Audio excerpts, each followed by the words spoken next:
Bonjour et bienvenue, j'espère que vous allez bien. On se retrouve de nouveau dans un épisode de Père Castor, raconte-nous ton histoire.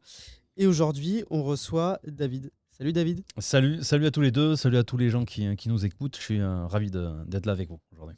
Bon bah parfait. Plaisir partagé. On va recommence avec l'exclu. On a une exclusivité pour vous. Asseyez-vous. Vas-y. Ça décoiffe. Sans mauvais jeu de mots, parce que t'es bien coiffé, c'est pour ça que je me suis permis. Merci.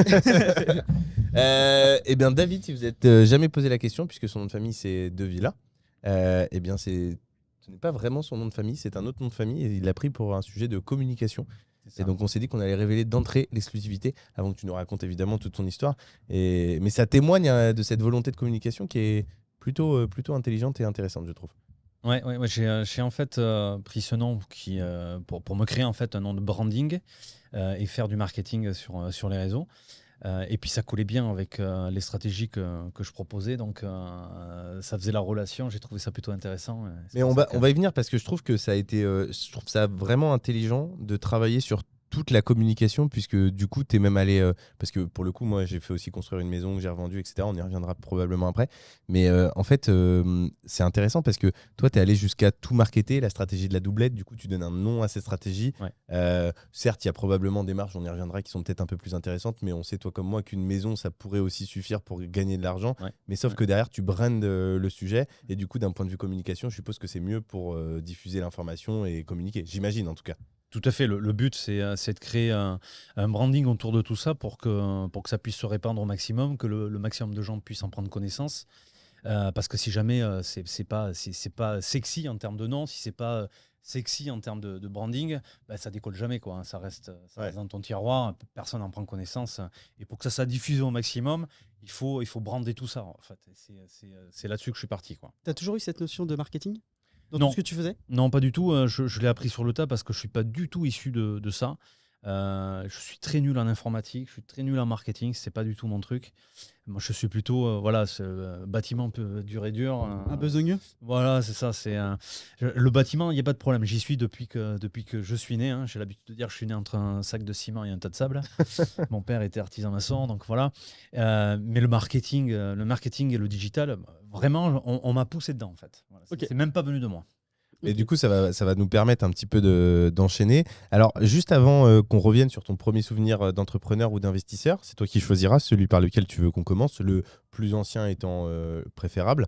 Eh bien, juste avant de parler de ça, est-ce que tu peux juste nous dire, pour les gens qui ne te connaissent pas aujourd'hui, très rapidement, parce qu'on va défiler un petit peu toute ta vie, donc on y reviendra, mais ce que tu fais aujourd'hui en termes de business, que ce soit d'un point de vue professionnel sur l'aspect infoprenariat, j'imagine encore aujourd'hui, et l'aspect immobilier, puisque je suppose que tu es encore aussi dedans, et d'autres, si tant est qu'il y en ait, à l'instar des panneaux solaires que tu nous as évoqués tout à l'heure.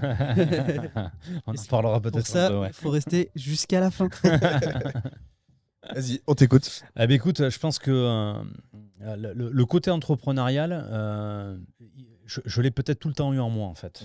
C'est pas venu de façon directe dès le départ, puisque j'ai fait des études dans le bâtiment, d'ailleurs, poussé par mon père, qui disait toujours si dans le bâtiment va, tout va. Donc, tu vas faire des études dans le bâtiment, comme ça, tu es sauvé. Donc, ok, papa, on y va. Et je suis parti donc faire des études. Je fais mes études au Pays Basque. À Anglet exactement, un lycée spécialisé dans ce domaine. Et donc voilà. Et je suis sorti de là, cursus classique, tu trouves un job. Parce que la formation, elle était faite pour avoir un métier bien spécifique. C'est comme ça que te forme l'école. Tu vas à l'école pour apprendre un métier bien précis. Et quand tu sors, tu vas chercher ce poste, en fait, ce job. Et c'est ce que j'ai fait. J'ai trouvé un job de salarié. Et puis un deuxième. Et à un moment donné, ça a commencé à me piquer. J'ai eu une première expérience entrepreneuriale. Qui n'a pas fonctionné. Donc, échec. Et puis, du coup, il faut bien manger et payer ses factures. Donc, je suis revenu dans la voie salariale. Mais j'ai toujours eu ce truc, en fait, entrepreneurial, je pense en moi. Ouais.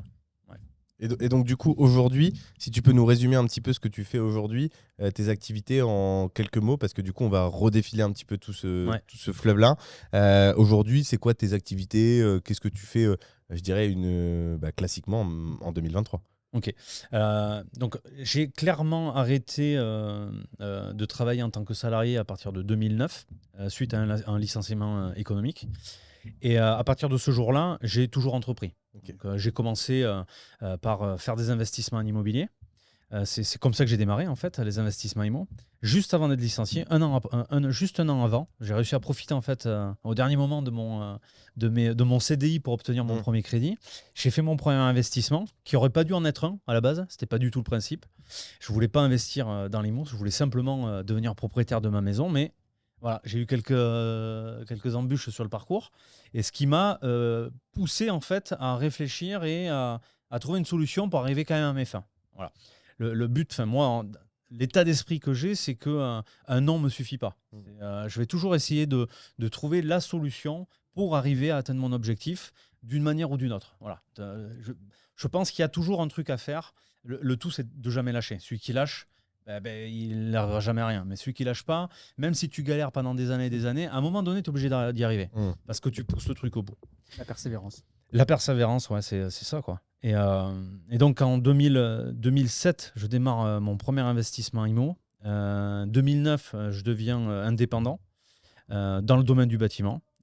J'étais agent commercial multicarte, donc je vendais des produits du bâtiment en tant qu'indépendant. Pour quelle marque c'était à l'époque ? Il y en avait différentes, et souvent étrangères d'ailleurs. Ok. Mais bon, c'était vraiment pas terrible, c'était très compliqué, ça marchait pas forcément très bien. Mais il y avait un truc qui m'était rentré dans la tête et qui voulait plus sortir, c'était l'IMO. Parce que je venais de réaliser, en fait, une première opération, comme je le disais, qui ne devait pas en être une. Le but pour moi, c'était de devenir propriétaire d'une maison individuelle, de la faire construire. Parce qu'autour de moi, j'étais le dernier de mes amis d'école à être encore locataire.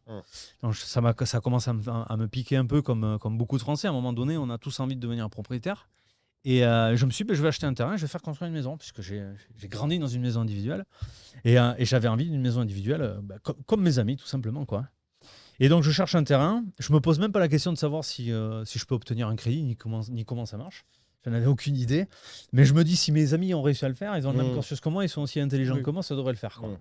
Donc, du coup, je trouve un terrain. Et puis, une fois que j'ai trouvé le terrain, je vais voir le banquier en disant, voilà, j'ai trouvé ce terrain, il m'a coûté tant. Enfin, il me coûte. Enfin, le vendeur en veut tant. J'ai signé un sous-seing. Je veux faire construire une maison. Il me faut un budget de 250 000 euros. Donc, je vous demande de me prêter 250 000. La réponse ne s'est pas fait attendre. Ça a été non. Voilà. Ça a été non direct. Gardez votre dossier, laissez-moi tranquille, j'ai du travail. C'est ça, ouais. Quand il a vu mes bulletins de salaire et qu'il a vu combien je gagnais et la somme que je lui demandais, ça a été radical, quoi. Ça n'a pas duré 10 minutes. Bon, le problème, c'est que moi, je suis hyper têtu et que je lâche pas comme ça et que tout de suite, je me compare à mes amis qui ont tous eu, eux, leur crédit, quoi. Et je dis, là, c'est pas possible, il y a un truc qui va pas. C'est soit mon banquier est mauvais, soit c'est moi qui suis mauvais. Si c'est moi qui suis mauvais, il faut que je m'améliore. Donc, je lui demande, en fait, de m'expliquer pourquoi déjà il refuse de me prêter, jamais à découvert, fidèle client depuis des années, etc., etc. Et il m'explique, en fait, comment est accordé un crédit, le calcul du taux d'endettement par rapport aux revenus, etc. Il y avait un truc que j'avais oublié, c'est que mes amis, quand ils avaient acheté, ils étaient en couple, eux. C'est ce que j'allais te dire. J'ai l'impression que tu avais l'air de vouloir acheter seul alors que tes potes étaient. C'est exactement ça. J'étais célibataire à l'époque. Je voulais acheter donc seul. Il y avait juste un salaire de Delta. Voilà, c'est ça. Mais moi, je suis allé, tu vois, la fleur au fusil. Ouais. Je me suis dit, bon, ça va passer, il n'y a pas de problème. Eh bien non. Là, il m'explique que non, le pourquoi, le comment, machin. Et il me dit, ce que vous pouvez, par contre, c'est acheter un appartement, un T3. Vous habitez dans un T2. Vous achetez un T3, ça devrait rentrer dans l'enveloppe. Là, c'est bon, ça passe. J'ai dit non, mais moi, c'est pas un T3 que je veux. Je veux une maison individuelle. C'est ça, moi, je veux une maison individuelle de 150 mètres carrés, 4 chambres, mon jardin, mon La barbecue. voiture, je la range où ? Laissez-moi tranquille. Voilà, c'est ça. Donc, j'ai dit non, ça peut pas fonctionner. Et donc, il m'explique tout et je m'en vais.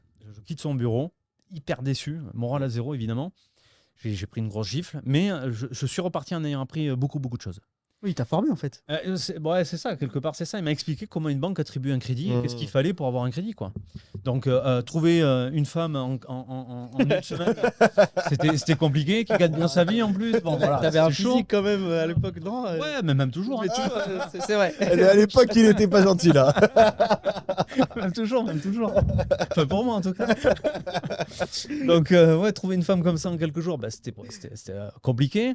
Demander une augmentation de salaire à mon patron, c'est compliqué aussi. Même s'il me l'acceptait, il m'aurait donné quoi ? 40 euros, 50 euros en taxes. Bon. C'est pas avec ça que j'aurais pu faire construire ma maison. Donc du coup, je me mets à réfléchir. Et puis j'ai une idée en fait. J'ai une idée qui me vient. Je mets sur papier tous les critères que le banquier m'a donnés. Et j'ai mis en face de chaque critère ce qu'il fallait en fait. Dans les moyens que j'avais. Et ce que j'avais, c'était un salaire, un CDI, un revenu fixe. Ça, je ne pouvais pas le changer. Et j'avais un terrain. Et sur ce terrain, il n'y avait encore rien de fait. Ce terrain, je ne pouvais pas non plus beaucoup le changer. Le prix, c'était le prix. J'avais déjà négocié ce qu'il fallait, c'est-à-dire le prix qu'en voulait le vendeur. J'ai rien obtenu du tout en négociation. Il m'a dit c'est ça, tu Votre prix sera le mien. voilà. Soit t'achètes au prix, soit je le vends à quelqu'un d'autre. J'ai dit ok monsieur, D'accord. je le vends comme ça alors. D'ailleurs, c'est une règle générale dans le foncier. On en reparlera peut-être après, mais donc voilà, j'avais ce terrain-là à un certain prix. Donc la seule chose sur laquelle je pouvais jouer, c'était le projet que j'allais construire dessus.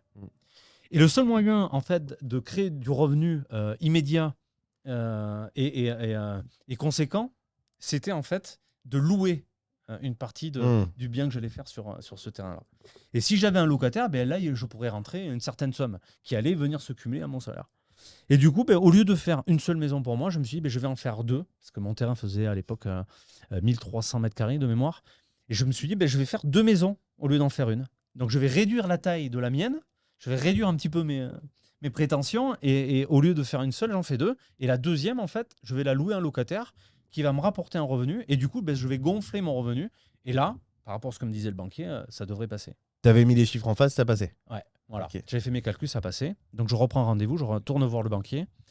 Il m'accueille. Donc, lui, il est tout sourire. Il s'est dit, putain, le jeune, là... Il se creuse la tête. Il percute vite, quoi. Hein. Je lui dis non pour une maison, il vient pour deux. Non, lui, dans sa tête, à ce moment-là, quand il me voit rentrer et qu'il a le sourire, il se dit, il a changé d'avis, il va prendre un T3.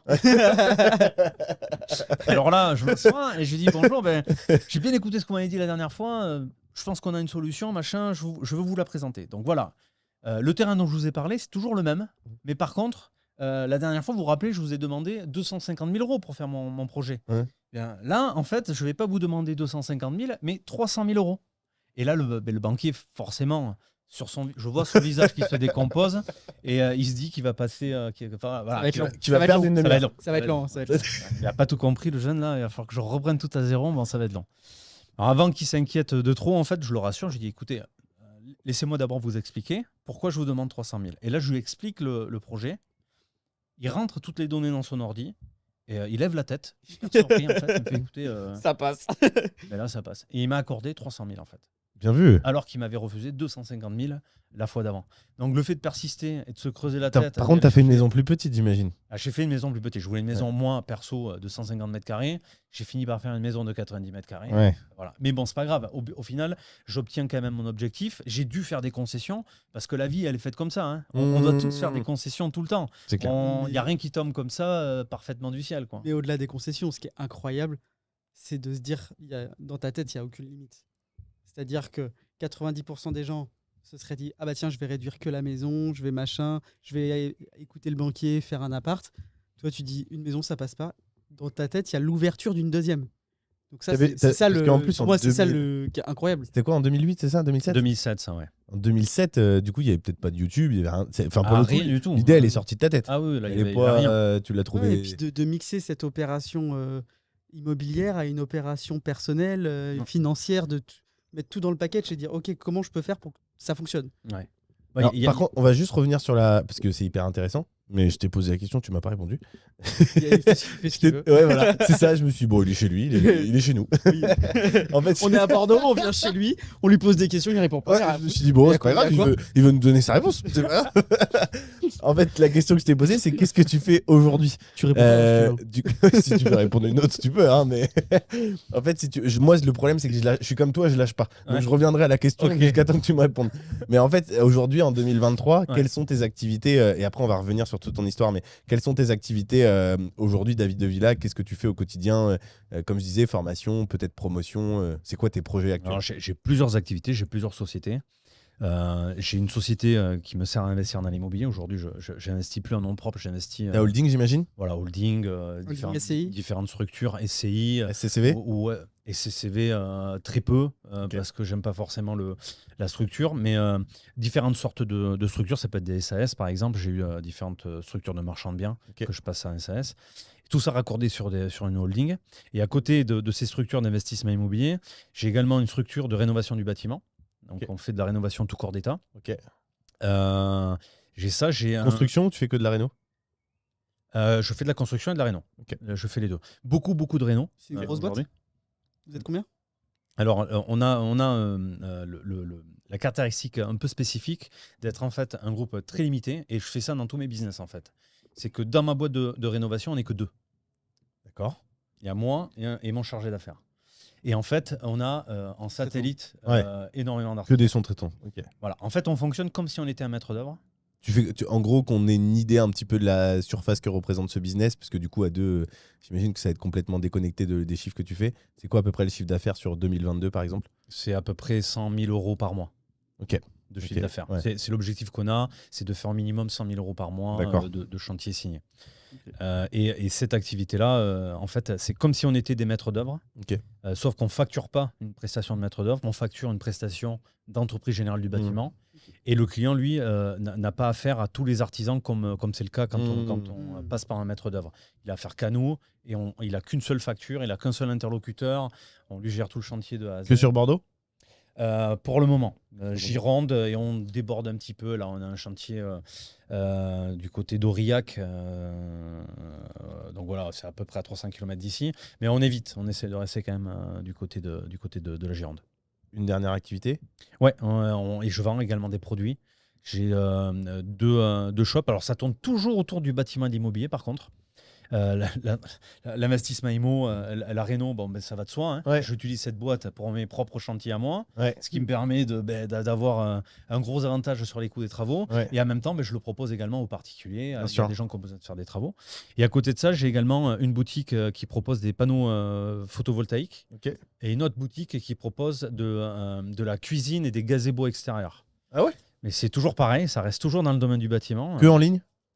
Non, le gazebo est en ligne. Enfin, on vend du gazebo et de la cuisine extérieure en ligne. Et on fait également la prestation via mon entreprise de rénovation pour de l'aménagement extérieur, par exemple. Pour D'accord. le jardin. Et formation, tu fais plus? Et formation, bien entendu. Formation. L'organisme de formation qui, lui, existe depuis 2016. Voilà. Ok. Et on a fait le tour là de toutes tes activités aujourd'hui. Ouais. Ok. Tu as une idée un petit peu de toutes ces activités mises bout à bout aujourd'hui entre l'activité de marchand, l'activité de formation, l'activité de rénovation et tes activités annexes, mais je suppose que pour l'instant, c'est pas les activités qui te génèrent le plus, les panneaux solaires et Non.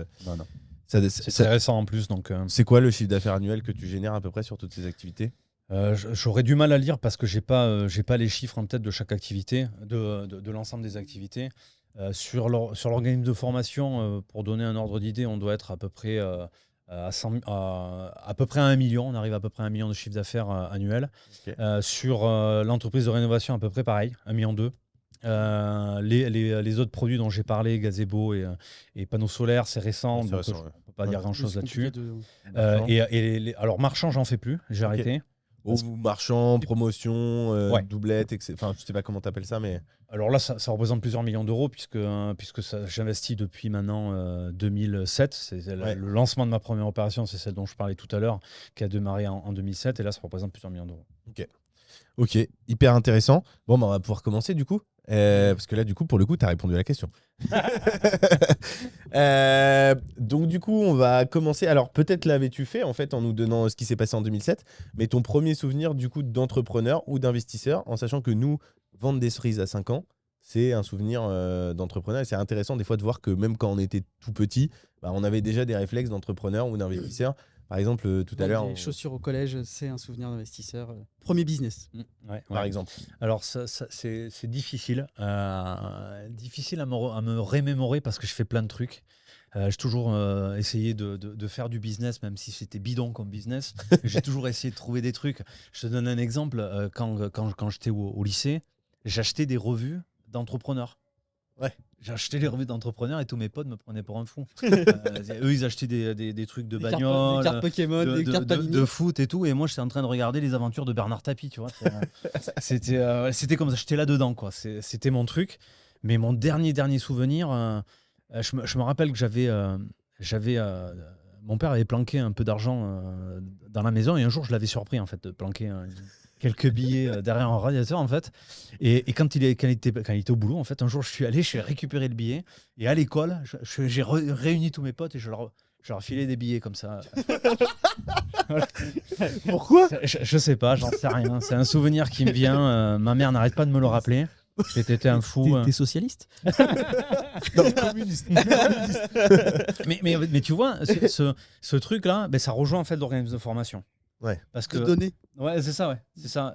Parce que tout le monde me disait au départ quand j'ai fait cette formation en ligne, je disais mais t'es fou, pourquoi t'en parles de ça?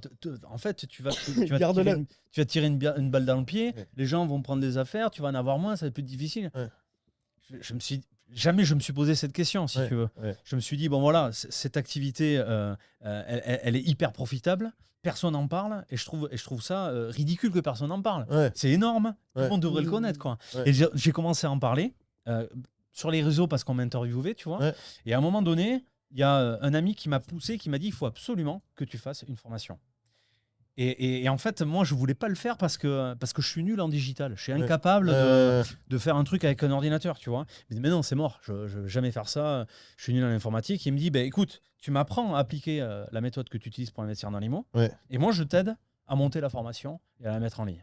J'ai dit, écoute, banco. Et cette personne, qui est décédée d'ailleurs aujourd'hui, c'est Jean Baudin. Je ne sais pas si vous le connaissez. Si. Qui, Que j'ai commencé avec Jean Baudin. En fait, j'ai rencontré Jean Baudin lorsque j'intervenais dans les séminaires d'Olivier Seban. Parce qu'Olivier Seban, justement, un jour, je l'ai interpellé, j'étais dans le public, Ouais. j'étais allé voir un de ses séminaires, Ouais. et à un moment donné, il dit une connerie. Ouais. Et moi, je l'interpelle. Et je lui dis, non, mais là, c'est pas vrai ce que vous dites, etc. Et il m'arrête comme ça. Il me dit, mais pourquoi tu dis ça? Je lui dis 2-3 trucs. Il percute, en fait. Il percute. Il me dit, attends, n'en dis pas plus. On se voit à la pause. Et tu m'en parles un peu plus précisément de ton truc. Et en fait, à la pause, tout le monde se regroupe autour de lui. Moi, j'arrive, j'étais derrière. Il me voit. Il me dit, viens là. Hop, je passe. Et il me dit, explique-moi. Et là, je lui explique, en fait, le système de la doublette. Ouais. Et je lui explique. Il avait dit quoi comme connerie? Tu t'en souviens? Ouais, il avait dit une grosse connerie qui était de dire il faut surtout pas utiliser des lois de défiscalisation comme la loi Cellier ou la loi Pinel. Ouais. Et alors que il a tout mis dans un sac sans nuance. Sans nuance. En sachant que ça a évolué parce que maintenant, si je dis pas de bêtises, tu peux plus utiliser ces lois-là sur la construction de maisons individuelles. Exact. Donc c'était intéressant à l'époque. Exact. Mais plus aujourd'hui. Exactement. Et tu te faisais ta propre Pinel à l'époque. Exactement. Tu m'excuses. Chose que personne ne faisait. J'abuse. Hop. Mais sinon, après, on va moins bien t'entendre. Ok. Vas-y. Donc à l'époque c'était on pouvait le faire nous-mêmes, on n'avait pas besoin en fait de passer par une banque ou par un promoteur pour avoir cet avantage. Ouais. Et lui mettait tout dans le même sac, comme beaucoup, hein. Ouais. Mais tout simplement parce qu'il savait pas que ça existait, il savait pas qu'on pouvait le faire. Et en fait, je lui explique ce que je fais, je lui explique que j'utilise cette loi de défiscalisation et qu'en fait, au lieu de m'apporter un inconvénient, comme c'est le cas pour beaucoup de gens qui l'achètent via une banque ou un promoteur, voilà, et en fait, j'en tirais que des bénéfices, quoi. Et ça, il l'avait pas compris. C'était intéressant quand tu pouvais faire de la maison individuelle. Exactement. Tu peux faire ta propre Pinel. Exactement. Quand tu te faisais ton propre. Exactement. Quand tu passais pas par un intermédiaire qui, en général, c'était celui qui gagnait le plus d'argent. Comme souvent, quand c'est intéressant, l'État coupe le robinet, malheureusement. Mais... Et ça a été coupé quoi, en 2017, si je dis pas de bêtises? Non, non, ça a été coupé en fin 2021. Début 2021. Ah ouais, t'es sûr? Ouais, je croyais que c'était plus. J'en ai encore, j'ai encore des investissements en Pinel aujourd'hui dont je profite. D'accord. Et voilà. Et donc, je lui raconte mon histoire. Il me dit ah, mais c'est incroyable ce que tu fais, tout ça. Est-ce que ça t'intéresserait de venir un jour dans un séminaire et d'en parler sur scène? Je lui ai dit, écoute, si tu veux, pourquoi pas. Une nouvelle expérience, tu vois, donc je me suis dit, vas-y. Et c'est là, en fait, que j'ai rencontré Jean Baudin, qui, lui, intervenait également sur un séminaire à lui et qui parlait de division immobilière, etc. Et c'est là où ça a été marrant, c'est que tous les deux, on se disait réciproquement, waouh, mais ta stratégie, c'est un truc de fou et tout. Et lui, il me disait, ah, mais c'est toi qui as une stratégie de fou. C'est énorme. On avait bien accroché, quoi. Tu le connaissais bien, du coup. Ouais. Okay. Je me permets, tu parles de doublette depuis un moment. C'est quoi cette histoire? Effectivement, alors moi, j'utilise le terme comme ça, naturellement, parce que voilà, je le pratique depuis longtemps. Quand je dis que je le pratique. mais à un moment donné, je pense que derrière, tout le monde se pose la question. Moi, je pose la question. Non, mais t'as raison, je pense qu'il faut préciser la chose. En fait, quand je parle de doublette, c'est une opération immobilière, on soit bien clair, et précise. Je ne voyais rien d'autre que ça. Hein. J'imagine. Comme tout le monde qui nous écrit d'ailleurs. En fait, il s'agit d'une opération d'investir en fait dans la construction de deux maisons, de ne jamais faire la construction d'une seule maison, mais de faire deux maisons. D'où le terme doublette. Voilà. Ok. Parce que tu as vu qu'on pouvait vraiment mutualiser certains coûts. Ah mais oui, c'est en fait... d'énergie, coût d'énergie personnel, j'imagine. Ouais, alors pas que ça. Enfin, moi, mon focus là-dessus, en fait, c'est les couplages de levier. Ok. C'est-à-dire que si ça me prend du temps, si ça me prend de l'énergie, je m'en fous. S'il faut que je mette un gros coup de carburateur pendant 2 mois, 3 mois, 4 mois, 1 an, mais que derrière, ça va me rapporter un maximum, je vais mettre mon coup de carburateur. Moi, ce que je regarde, en fait, c'est qu'est-ce que ça va me prendre comme énergie par rapport au gain que ça va m'apporter. S'il faut mettre beaucoup d'énergie pour un énorme gain, je vais mettre beaucoup d'énergie. Il n'y a pas de problème par rapport à ça. Et ce qui est intéressant dans cette stratégie, c'est que c'est le max de ce que tu peux avoir en termes d'investissement immobilier parce que tu couples à l'intérieur de cette stratégie de multiples leviers. Des multiples leviers en fait, que tu vas rencontrer dans des stratégies de promotion immobilière, de marchand de biens, d'investissement locatif de haut rendement, mais que tu retrouves indépendamment à chaque fois de toutes les stratégies que je viens de citer. Alors que dans celle-là, tu arrives à toutes les mettre dedans. C'est ça qui est hyper puissant et qui fait que cette méthode, elle est hyper puissante et qu'elle fonctionne pour tout le monde, en fait. Et pourquoi pas 3 ? Ah, mais le principe reste le même pour 3, 4, 5, 6, en fait. Peut-être à part quand on passe sur des PA, peut-être où ça devient un peu plus compliqué. Voilà, par contre, ça devient... C'est la limite. En fait, ta méthode, elle est valable jusqu'au PA. Non, elle est valable jusqu'à la promotion immobilière, en fait. Parce que de toute façon, le permis d'aménager, ça va être sur de la division foncière. Tu vas pas l'avoir sur de la construction de l'eau. Demain, tu as un grand terrain, tu construis 5 maisons, t'es pas sujet à PA ? Bah, 5. pour moi, non. Déjà, c'est à partir de pas 3. obligatoirement, mais tu as Ok. beaucoup de chances que ça le soit. Ok. Mais pas obligatoirement, en Ok. fait. Voilà. Très bien. Et en fait, la stratégie, elle démarre à partir de 2 et elle n'a pas de Après, limite. elle est sans après. limite. Ok. Pourquoi ? Parce que si tu prends la comparaison des promoteurs immobiliers, aujourd'hui, il n'y a pas photo. Ceux qui gagnent le plus d'argent, Bah, c'est clair. c'est les promoteurs Bah, c'est immobiliers, clair. c'est personne d'autre. Ah, bah, c'est clair. Et la stratégie, elle est basée là-dessus, à la base, en couplant tous les autres Les leviers. plus riches en immobilier en France, c'est les promoteurs. On est d'accord. Tu rencontres des marchands, tu rencontres des promoteurs, c'est deux salles, deux ambiances. Hein. Ah, exactement. Voilà, c'est exactement moi, ça. j'ai côtoyé, j'en ai un en tête là, en Bretagne. C'est un autre game financier. Hein. Exactement. Vraiment. Eh bien, en fait, la stratégie de la doublette, elle est calquée sur la stratégie du promoteur, mais au niveau d'un particulier, en fait. Une échelle artisanale. Ouais, Mais t'es un artisan du. Par contre, pour revenir sur le permis d'aménager, encore une fois, pour moi, t'as pas de. En fait, quand tu fais un collectif, tu fais 10 appartements, t'as pas de permis d'aménager à faire. Pour autant, t'as 10 logements. Donc pour moi, t'as pas de permis d'aménager. En fait, le permis d'aménager, alors je suis pas sûr, je suis plus sûr à 100%, mais je crois que c'est à partir de 3 lots. Et donc c'est si tu fais 3 lots à bâtir différents. Après, tu me diras, tu fais 3 terrains différents. T'as peut-être raison. En fait, ça dépend si t'as une copro. Si t'as une copro, s'il y a une copro, t'as pas. S'il y a pas de copro, par contre, tu as. T'es d'accord avec moi ? Pas complètement. En fait, le PA, il peut démarrer à partir de 2 lots. C'est pas 3 ? Non, une doublette, c'est un lotissement déjà.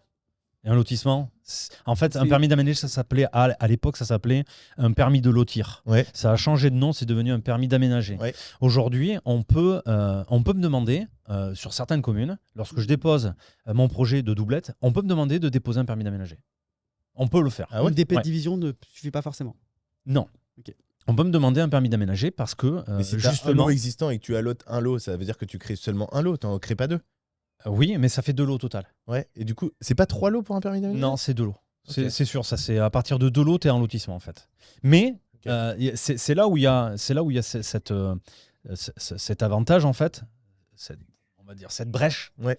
dans la stratégie, c'est que dans la plupart des communes, rares sont les communes qui vont te demander un permis d'aménager pour 2 lots. Ils vont passer exactement comme le sentiment que tu en as toi en m'expliquant ce que tu viens m'expliquer. Mais ça va être la même chose en fait en mairie. Et ils vont se dire, bon, ben, ça va, 2 lots, tu vois, c'est pas non plus. Ouais. On n'est pas en train de construire 50 logements. Ouais. Donc ça va, on passe plus Tu facilement. passes en on est- quoi ? En permis de construire ? Ouais. Ok. Ok. Mais on peut avoir un permis d'aménager à partir de 2 lots. Putain, j'étais persuadé que c'était 3, mais ok. Dans le coin, vous êtes sujet aux logements sociaux ? Ouais. Et le pourcentage en général, c'est combien ? Ça dépend des communes. Ouais, de toute façon, c'est partout ça. Ok. Partout en France. Non, mais c'est vrai que du coup, si tu veux faire ce que je te disais tout à l'heure de dire 2, 3, 4, à une certaine limite, si tu veux en faire 4 d'un coup, Ouais, t'es tu peux sujet. avoir un pourcentage, ouais, bien sûr. Exactement. Et Et ça, surtout, ça sur va- la maison individuelle, ça vient un peu foutre le bordel. Bah oui, tu mets ouais, complètement. Ouais. Ok. Donc, premier souvenir d'entrepreneur. Tu nous as dit tout à l'heure que tu avais fait des études. Tu fais des études dans quoi ? Quelle idée. Études du bâtiment. T'as fait quoi un BTS bâtiment. BTS bâtiment, ouais. Ok. Et du coup, ensuite, tu as été salarié. Je sais pas si tu veux passer beaucoup de temps sur cette partie-là, mais en gros, tu as été salarié pour des groupes et C'est ça, ouais. Ouais. être. J'étais commercial dans le négoce de matériaux. Je suis devenu commercial dans le négoce de l'industrie du bâtiment. Ok. Les négoces de matériaux étaient devenus mes clients en quelque sorte. Et Et à partir de là, je me suis arrêté en fait. Et quand je suis devenu indépendant, je suis resté toujours dans cette branche.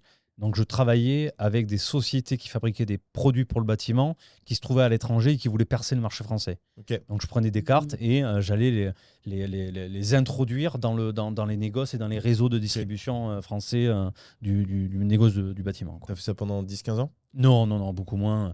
Pendant 3 ans, j'ai fait ça. Ah, t'as pas fait ça longtemps alors? Non, parce qu'après, j'ai très vite switché sur Limon. Parce qu'en parallèle, je faisais mes investissements avec ma première opération qui avait démarré en 2007.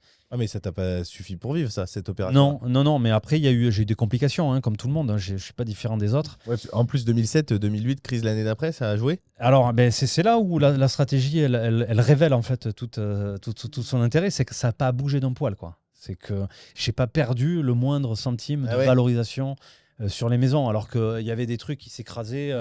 Là-dessus, ça n'a pas bougé. Ça n'a jamais baissé, en fait. Ouais. Tu te souviens à combien du mètre carré tu construisais à l'époque? À l'époque, je devais être à 900 € à peu près. 900 €. Putain, TTC? Ouais. Putain, c'était pas cher. Sur du tradi? Tu faisais que du tradi? 900, 950. Non, pas forcément. C'était de la fermette, des choses comme ça. Ok. Et t'as fait ta petite question, parce que moi je suis sur ce sujet-là en ce moment, vu qu'on a des sujets similaires. Pourquoi tu fais pas de modulaire si t'en fais pas déjà? Parce que je m'adapte au marché en fait. Le marché, tout part en fait de ton client final. Ouais, je suis Que d'accord. ça soit ton acheteur ou que ça soit ton locataire. Ouais. Et aujourd'hui, ce que je remarque depuis des années, c'est que lorsque je revends, le français est très, il est très tradit. C'est clair. Ça, Voilà. je suis d'accord. Il est très tradit. C'est comme la maison bois. J'adore la maison bois. Ouais. J'aimerais bien faire de la maison bois. J'en fais pas. Parce que T'as peur de pas avoir d'acheteur derrière? beaucoup moins. Et moi, Même si tu sais comme moi qu'avec l'Aéro 2020, l'Aéro 2020, d'ici 2030, il est fort à parier qu'il y ait quasiment plus que des maisons bois en construction. Donc il y a le marché qui va évoluer quand même dans les années à venir. Je pense pas. Je suis pas d'accord avec toi là-dessus. Une adaptation.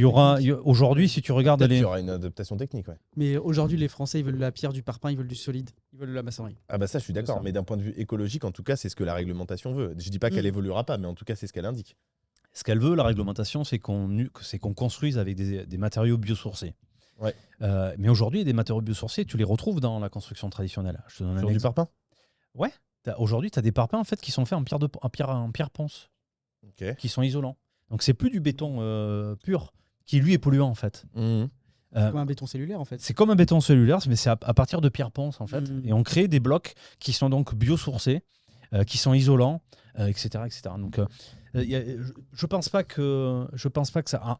Avant beaucoup d'années que ça change beaucoup en fait. En tout cas, c'est les retours que j'ai de beaucoup d'architectes sur le sujet pour en côtoyer pas mal, c'est qu'il y a une vraie volonté, d'après leur interprétation de la loi et de ce qui est dit aujourd'hui, qu'on tende vers la maison bois. C'est ce qui a été dit par de nombreux architectes, par des architectes. Et quand tu regardes la réglementation, c'est ce qui est quand même évoqué. Après, est-ce que ça va être le cas? Ça, c'est un autre sujet. D'ici 2030, il a le temps de s'en passer plein des choses. Déjà, on voit que sur les DPE, là, ils voulaient interdire tout un tas de DPE pour la location. Ils sont plus ou moins en train d'y revenir. Ils font évoluer la chose sur la réglementation pour de la courte durée. Ils font évoluer la chose aussi pour du pro. Il y a tout un tas de réglementations qu'il faut évoluer. En tout cas, à l'instant T, au moment où on parle, c'est la direction qui veut être menée. Mais c'est comme les terrains. La loi climat et résilience qui, d'ici à 2050, a vocation à limiter la fertilisation des terres. Est-ce que ça va vraiment être le cas? On a d'un côté un marché qui veut ne plus produire de logements et de l'autre côté une demande qui est toujours en croissance. Donc il y a à un moment donné des choses qui vont pas ensemble. Après, comment ça va évoluer, c'est une autre question. Et c'est vrai que c'est là où tu dis, en effet, peut-être que le marché par lui-même va trouver des solutions qui n'existent pas ou peu encore aujourd'hui. Et comme tu disais, je savais pas qu'on pouvait construire des parpaings de cette forme-là et qui peut peut-être être une solution demain. Il y a des gros industriels derrière, dans le bâtiment. Bien qui sûr. sont sur la maison maçonnerie, etc. Bien sûr. Le ressenti des architectes, c'est une chose, mais un architecte aujourd'hui, sur 100 Français, combien peuvent se permettre de se payer une maison d'architecte ou un architecte? C'est pas la majorité. Ah non, mais c'est clair. Exactement. Donc les tendances, c'est ça. C'est des tendances de gens qui ont plutôt les moyens. Donc forcément que les gens qu'aujourd'hui qui ont les moyens, ils essayent d'avoir une dimension un peu plus écologique. Mais pour être écolo aujourd'hui, il faut avoir les moyens de pouvoir le faire. Et 95% des Français aujourd'hui, dans leur quotidien, la dimension écologique, elle est compliquée parce que financièrement, ils n'ont pas forcément les moyens. Ah bah, c'est sûr que ça joue. Non, mais c'est sûr que ça joue. Je pense. Après, mais mais intéressant ta vision de dire que en fait, tu pars par le prisme du client final. Parce que le problème du traditionnel, on le sait, c'est que c'est long. Enfin, en tout cas, c'est plus long qu'une construction modulaire. Oui, tout à fait. Ouais. Et avec les temps de séchage, etc. Donc c'est pour ça que cette stratégie est à la fois très intéressante pour l'avoir fait aussi de mon côté. Alors pas sous forme de doublette, mais sur une maison individuelle revendue, etc. Il y en a eu plusieurs. Et pour le coup, c'est très intéressant. Le problème, c'est juste que le projet est long. Parce que si tu arrives à réduire le temps, parce que tu es quasiment sûr de gagner de l'argent, parce qu'en fait, moi, ce que je dis tout le temps, alors moi, je n'utilise pas l'idée de la doublette, mais ce que je dis, c'est qu'en fait, tu rends service aux gens, parce que la maison, elle est construite tout de suite. Et en plus de ça, avec des émissions comme 66 minutes, etc., ils ont peur de faire construire. Donc, ils sont prêts à payer plus cher si la maison est disponible tout de suite. Et en plus de ça, si elle est déjà construite. Parce qu'ils auraient peur de passer par un constructeur. Et donc, de ce fait-là, tu valorises assez souvent ton le temps. Les 12-14 mois de construction où pour certains, tu commences à payer ton crédit, ton loyer en parallèle. Tu vois, la gymnastique, elle n'est pas facile pour tout le monde. C'est clair. Alors que là, tu as tout de suite le bien, c'est limpide. Ce que tu vois, ce que tu achètes, tu le vois, c'est palpable, c'est machin. Beaucoup plus facile. Donc, du coup, 2007, tu fais ta première maison. T'en fais quoi? J'en fais 2 maisons. J'en fais donc une que j'habite, parce que c'était le logique de base, et j'ai réussi à l'atteindre de cette façon. Et la deuxième, je la loue à un locataire. Quelques années après, je revends ma maison perso, parce qu'en fait, mon locataire m'annonce qu'il s'en va. Et dans l'idée, je me dis, je vais vendre la mienne et je vais basculer dans l'autre. C'est ce que j'ai fait. Et du coup, de résidence principale, j'imagine. Voilà, exactement. Ok. Et donc, du coup, entre-temps, tu continues à être indépendant. Tu avais quoi comme activité? 2016, j'imagine, le moment où tu as lancé tes formations. Voilà. Alors, entre 2007 et 2016, j'avais mon activité où j'étais agent commercial multicarte. Et en parallèle, j'investissais dans l'immobilier. Et donc, entre ces deux périodes, j'ai rencontré les difficultés que rencontre n'importe quel investisseur immobilier, qui est celui de la banque. On ne peut pas investir en France, contrairement aux États-Unis d'ailleurs. On ne peut pas investir en France de façon enchaînée. Donc surtout quand tu débutes. Surtout quand tu débutes. Quand tu arrives à une certaine phase, c'est différent. Tu peux utiliser des leviers type crowdfunding, etc., qui peuvent te permettre d'avoir de l'apport. Quand tu as un track record, c'est plus facile pour continuer. Mais en tout cas, les premières opérations, tu peux vite être bloqué. Et ma problématique donc là-dessus, ça a été justement d'être bloqué par les banques par rapport à ça. Donc c'est là où j'ai lancé en fait mes premières opérations de marchand de biens pour générer du cash. Mais mes opérations de marchand de biens m'ont servi uniquement à générer l'apport pour faire mes autres investissements qui étaient beaucoup plus rentables, parce que je n'aime pas en fait les opérations de marchand de biens, tout simplement parce que je dis toujours que un marchand de biens, il laisse beaucoup d'argent sur la table. Et j'ai du mal à ça. C'est un petit peu comme si tu coupais un citron pour te faire un cocktail et que tu prends juste les 2-3 gouttes qui t'intéressent dans le citron. Moi, j'aime bien que si jamais j'ai coupé mon citron, je puisse le presser en intégralité et que je ne jette que la peau, tu vois, à la poubelle. Mais quand je fais une opération immobilière, je fais la même chose. J'ai du mal à juste prendre 2-3 gouttes et laisser les autres gouttes à quelqu'un d'autre, tu vois. Donc, une opération de marchand de biens, c'est ça. Il laisse beaucoup d'argent. Je crois que c'est l'une des opérations qui sont les plus taxées. Un marchand de biens, lorsqu'il reçoit son argent... En fait, tu parlais de l'imposition quand tu parlais du citron. De tout. L'imposition, la marge, les charges qu'il a dessus, tout. À la fin, en fait, il a reversé 70% à l'État de ce qu'il a gagné. C'est juste... c'est énorme. Les frais de notaire, la TVA... TVA sur marge, IS, etc. Souvent, la taxe, si tu ressors l'argent. Tout, voilà. Quand tu comprends tout, c'est 70%. On n'est pas en train de parler de 30%, ou 20% ou 50%. C'est 70%. C'est juste astronomique. Et pour moi, ça, c'est pas possible. Donc, du coup, les opérations de marchand, je les ai utilisées uniquement pour me créer de l'apport, rattaché à une holding, pour faire remonter les bénéfices, les faire redescendre et puis continuer à investir comme ça. C'est l'essence dans le moteur pour toi. C'est ça, voilà, exactement. Tu as fait ça de 2007 à 2016 ? Ouais. Donc tu avais ton boulot avec les cartes, tu faisais marchand de biens, tu continuais à investir dans du locatif ou non, tu es resté... Non, j'ai fait du locatif aussi. La doublette, c'est la stratégie sur laquelle... je gagne le plus, mais j'ai également investi dans des appartements dans Bordeaux que j'ai divisés, que j'ai mis en location courte durée, que j'ai mis en location meublée pour étudiants. J'ai fait pas mal de choses. On a encore du patrimoine immobilier aujourd'hui locatif ou t'en as encore ? J'en ai beaucoup, c'est ma majorité de mon patrimoine. Okay. T'as combien de lots là aujourd'hui ?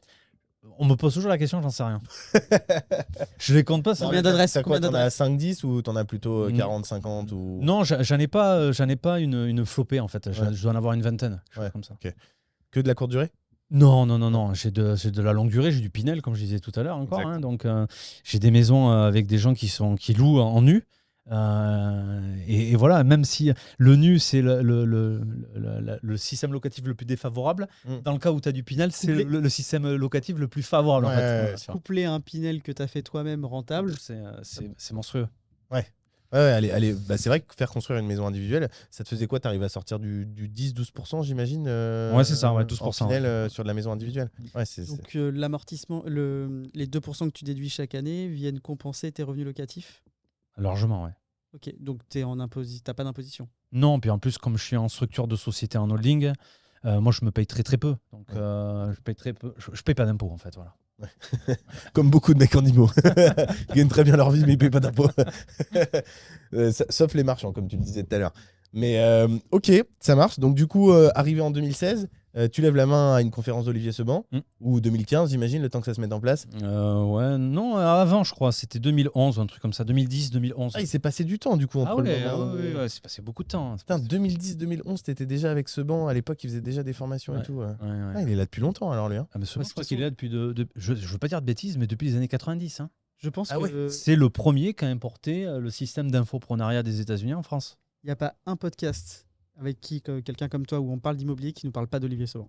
Ouais, tout le monde le connaît. Tout le monde nous en parle et tout le monde ça a été un peu le déclic. Ouais. Tout le monde. Ben oui, tout part de lui, hein, quelque part. Moi, j'aurais jamais fait ma formation si j'avais pas à un moment donné monté sur scène, rencontré lui-même et Jean Baudin qui m'a poussé derrière au cul pour que. Il ira le voir à Dubaï. Olivier Seban, il est à Dubaï maintenant? Je sais pas, il vit là-bas. Ok. T'es en contact avec lui, toi, régulièrement? Non, plus depuis un certain nombre d'années. Ouais, c'est juste qu'avec le temps, vous avez on s'est perdu. Ok, ça marche. Donc, du coup, tu décides de lancer en 2016 cette formation, ce qui fait que tu bascules et t'arrêtes ton activité d'indépendant? Ouais, complètement, ouais. Comment ça fonctionne au départ? Parce que pour le coup, moi, je te connaissais d'avant le mastermind. Je t'avais déjà vu aussi en pub sur Internet. Parce que tu as dû en vendre quelques-unes quand même, des formations, j'imagine. Donc du coup, comment ça commence? Ça marche bien dès le départ? Tu as connu une croissance ensuite?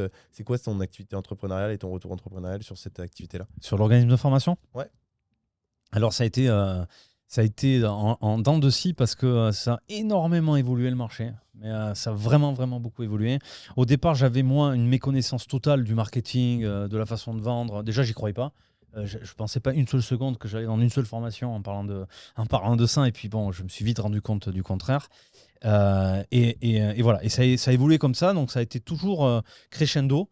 Et puis forcément, par les forces des choses, j'ai dû me former au marketing, j'ai dû me former à tout ce processus que demande l'infoprenariat, qui est beaucoup plus lourd aujourd'hui qu'il ne l'était en 2016. C'est devenu beaucoup, beaucoup plus complexe, beaucoup plus coûteux aussi. Il faut utiliser beaucoup plus de services, beaucoup plus d'outils, des prestataires. Je dois en avoir, il doit y avoir une vingtaine de prestataires qui travaillent aujourd'hui pour moi autour de ce business. Donc ça a beaucoup, beaucoup évolué, alors qu'avant j'étais tout seul, quoi. Voilà. Donc voilà, et puis ça. Au début, c'était quoi, Facebook Ads? Alors au début, c'était même pas des publicités. Hein. Au départ, 2016, 2017, 2018, je faisais même pas de la pub. C'était en fait Insta et puis tu renvoyais vers. Voilà, les réseaux sociaux et puis les amis qui en parlaient, quoi. Jean Bonnet qui faisait un appel sur les gens qu'il avait lui sur sa formation. Qui disait allez regarder David, il fait un truc sympa, ça a l'air intéressant. Les gens venaient comme ça et puis moi je lui renvoyais la balle quand c'était mon tour et puis voilà. Et donc ça a évolué comme ça et puis les publicités c'est venu beaucoup plus tard. Moi, c'est arrivé en 2020, quelque chose comme ça. Je crois qu'avant 2020, j'avais jamais fait de publicité, quoi. Ah ouais, t'es arrivé si tard que ça? Ou 2019, tu vois. Ouais, 2019, on va dire. Juste début Covid, quoi. Ouais, juste avant Covid. T'es passé avec les gars, d'ailleurs. C'était avec Baptiste et Gérald que t'as fait les pubs, toi, non? Ouais, à une période, ouais. Ok. Aujourd'hui, t'es plus avec eux? Non. D'accord, ok. Tu continues les pubs? Ouais. Okay. Aujourd'hui, c'est indispensable. C'est très difficile de se passer de ça, quoi. Ouais, ok. Et donc, du coup, t'as lancé. Là, aujourd'hui, t'es sur un plateau ou tu connais une croissance tous les gens encore aujourd'hui? Non, là, en ce moment, je suis sur un plateau, effectivement, et je suis en train justement d'apporter de nouvelles choses. Je suis en train de créer de nouvelles formations. Là, je suis en train de créer une formation dans la rénovation pour justement m'adresser à des gens qui n'ont pas la capacité de pouvoir réaliser une opération de doublette, parce que ça demande quand même un certain budget. Quand tu dis doublette, c'est pas que sur du locatif. On est d'accord que l'objectif, c'était aussi de revendre en partie, non? Pas forcément. Non Les gens pensent en fait que le but c'est de revendre. En fait, ce qu'il faut savoir, c'est que l'opération, elle est rentable à plusieurs niveaux. C'est pour ça que je parlais tout à l'heure de couplage de levier. C'est que moi, je ne revends jamais une doublette tout de suite. Je pourrais. En fait, si à partir du moment où j'achète un terrain, je fais construire 2 maisons, donc je fais une doublette. Dès que les maisons sont construites, je pourrais très bien les revendre pour me dégager minimum 100 000 euros. Ça, c'est garanti. Là, je suis d'accord. Ça, c'est garanti. 52 marges par maison, c'est en général plus ou moins le minimum syndical. C'est le minimum. Marge brute, on est Et d'accord. c'est ce que je Avant garantis. impôt, etc. C'est ce que je garantis avec la formation, en fait, pour pas me mouiller. Ouais. Parce que la moyenne des résultats qu'obtiennent les participants de la formation font 180 000 à peu près. La moyenne, c'est 180 000 euros de Par moyenne. projet. Par projet. À la fin de la construction. Ouais. À la fin de la construction. Mais le but, c'est. Moi, je préfère conserver. Encore une fois, l'histoire de mon citron tout à l'heure. Ouais. Si je revendais tout de suite, j'avais l'impression d'avoir juste profité de 2-3 gouttes. Donc, je le mets en location pendant un certain nombre d'années. Et je profite d'autres leviers, comme par exemple une certaine réduction d'impôt que tu commences à avoir après un certain nombre d'années de détention. D'aujourd'hui, tu ne peux pas. Ah oui, tu veux dire la réduction d'impôt, par exemple, après avoir possédé plus de 5 ans le bien immobilier. Exactement. D'accord. Il y a de ça. Tu rentabilises ton bien par de la location, parce qu'il y a une rentabilité qui est dégagée. Ouais. C'est pas différé pendant 3 ans, par exemple. Exactement. Voilà. Donc c'est idiot de ne pas s'en servir. Tout ça, si on revend tout de suite, en fait, on ne l'a pas. On l'a pas, on n'en profite pas. Donc c'est comme si tu prenais plusieurs stratégies. Exactement. Tu le mets toutes dedans et tu le fais sur le même bien. Exactement. Tu appliques tes compétences de promoteur, tes compétences de marchand de biens quand c'est nécessaire, tes compétences de location à l'année. Okay. T'as complètement compris, c'est exactement ça. Aujourd'hui, quand tu fais construire sur 2 maisons, la différence au niveau du prix au mètre carré par rapport au fait d'en faire construire une seule, elle est quoi, de l'ordre de 5%, 10% moins cher? Aucune idée, honnêtement, aucune idée. On va faire des économies parce que... sur les réseaux sur plusieurs points, sur les réseaux, sur la construction elle-même, parce que quand on négocie avec un constructeur, forcément, on n'arrive pas avec une maison qui est ce que demandent tous ses clients, en fait. Il n'y a pas de marge de négociation. Par contre, quand on arrive et qu'on dit « je vous fais 2 maisons plutôt qu'une », bon, déjà, il a moins l'habitude de voir ce type de client. Donc forcément, on a plus de poids pour négocier. Donc forcément, on fait baisser le prix. Quand on fait, par exemple, les fondations, si jamais c'est des jumelés, on va optimiser également la chose. Si elles sont individuelles, on n'optimise pas grand-chose puisqu'elles sont tous les deux indépendantes. Elles pourraient très bien être toutes les deux sur 2 terrains différents. On reviendrait au même. Mais c'est le volume. C'est le volume qui joue. Elles sont toujours identiques. Quand tu fais 2 maisons, pas obligatoirement. En fait, c'est le terrain. Ok, mais non, quand je dis elles sont tous. Tu fais 2 maisons, tu fais une doublette. Les 2 maisons que tu construis sont identiques? Non. Ok. Non, ça va dépendre du terrain. Et si tu les fais mitoyennes, tu fais 2 murs ou tu en fais qu'un seul mitoyen? J'en fais 2. Ok. Ouais. Ah, tu fais 2 murs mitoyens? Ouais. Aucun du coup. Ouais. Mais... ouais. Ah ouais, ok. Je croyais que tu en avais qu'un seul porteur. Non. J'en fais 2. Alors, mais je pense que c'est tout bête, mais c'est le genre de truc à la revente qui facilite les choses. Ouais. Les gens aiment bien avoir chacun son... Probablement, ouais. Okay. C'est mieux, ouais. Ok. Et donc, du coup, tu as lancé cette formation. Tu as connu une croissance assez importante, du coup, plutôt à partir de 2019, j'imagine, quand tu as lancé les pubs. Ou non Non, même avant. 2017, déjà, ça commençait à être intéressant.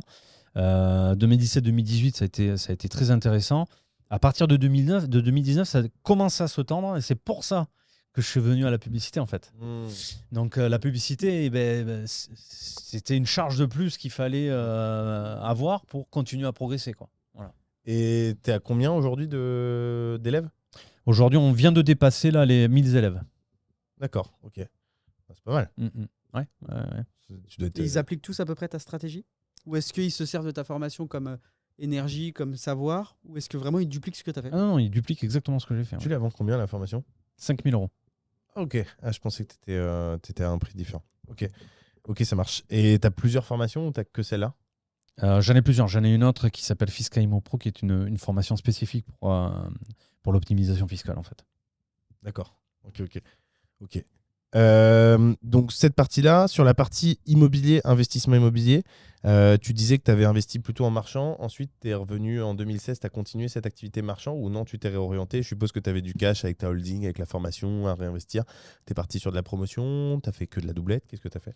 Alors, la doublette reste toujours la stratégie de base parce que de cette stratégie, on peut en faire des lotissements. Hein. Je pourrais faire un projet de 50 maisons. Pourquoi tu l'as pas fait? Tout simplement parce que à un moment donné, il y Il y a des problématiques aussi de budget. Hein. Ouais. Tu aurais pu t'associer avec un promoteur, par exemple.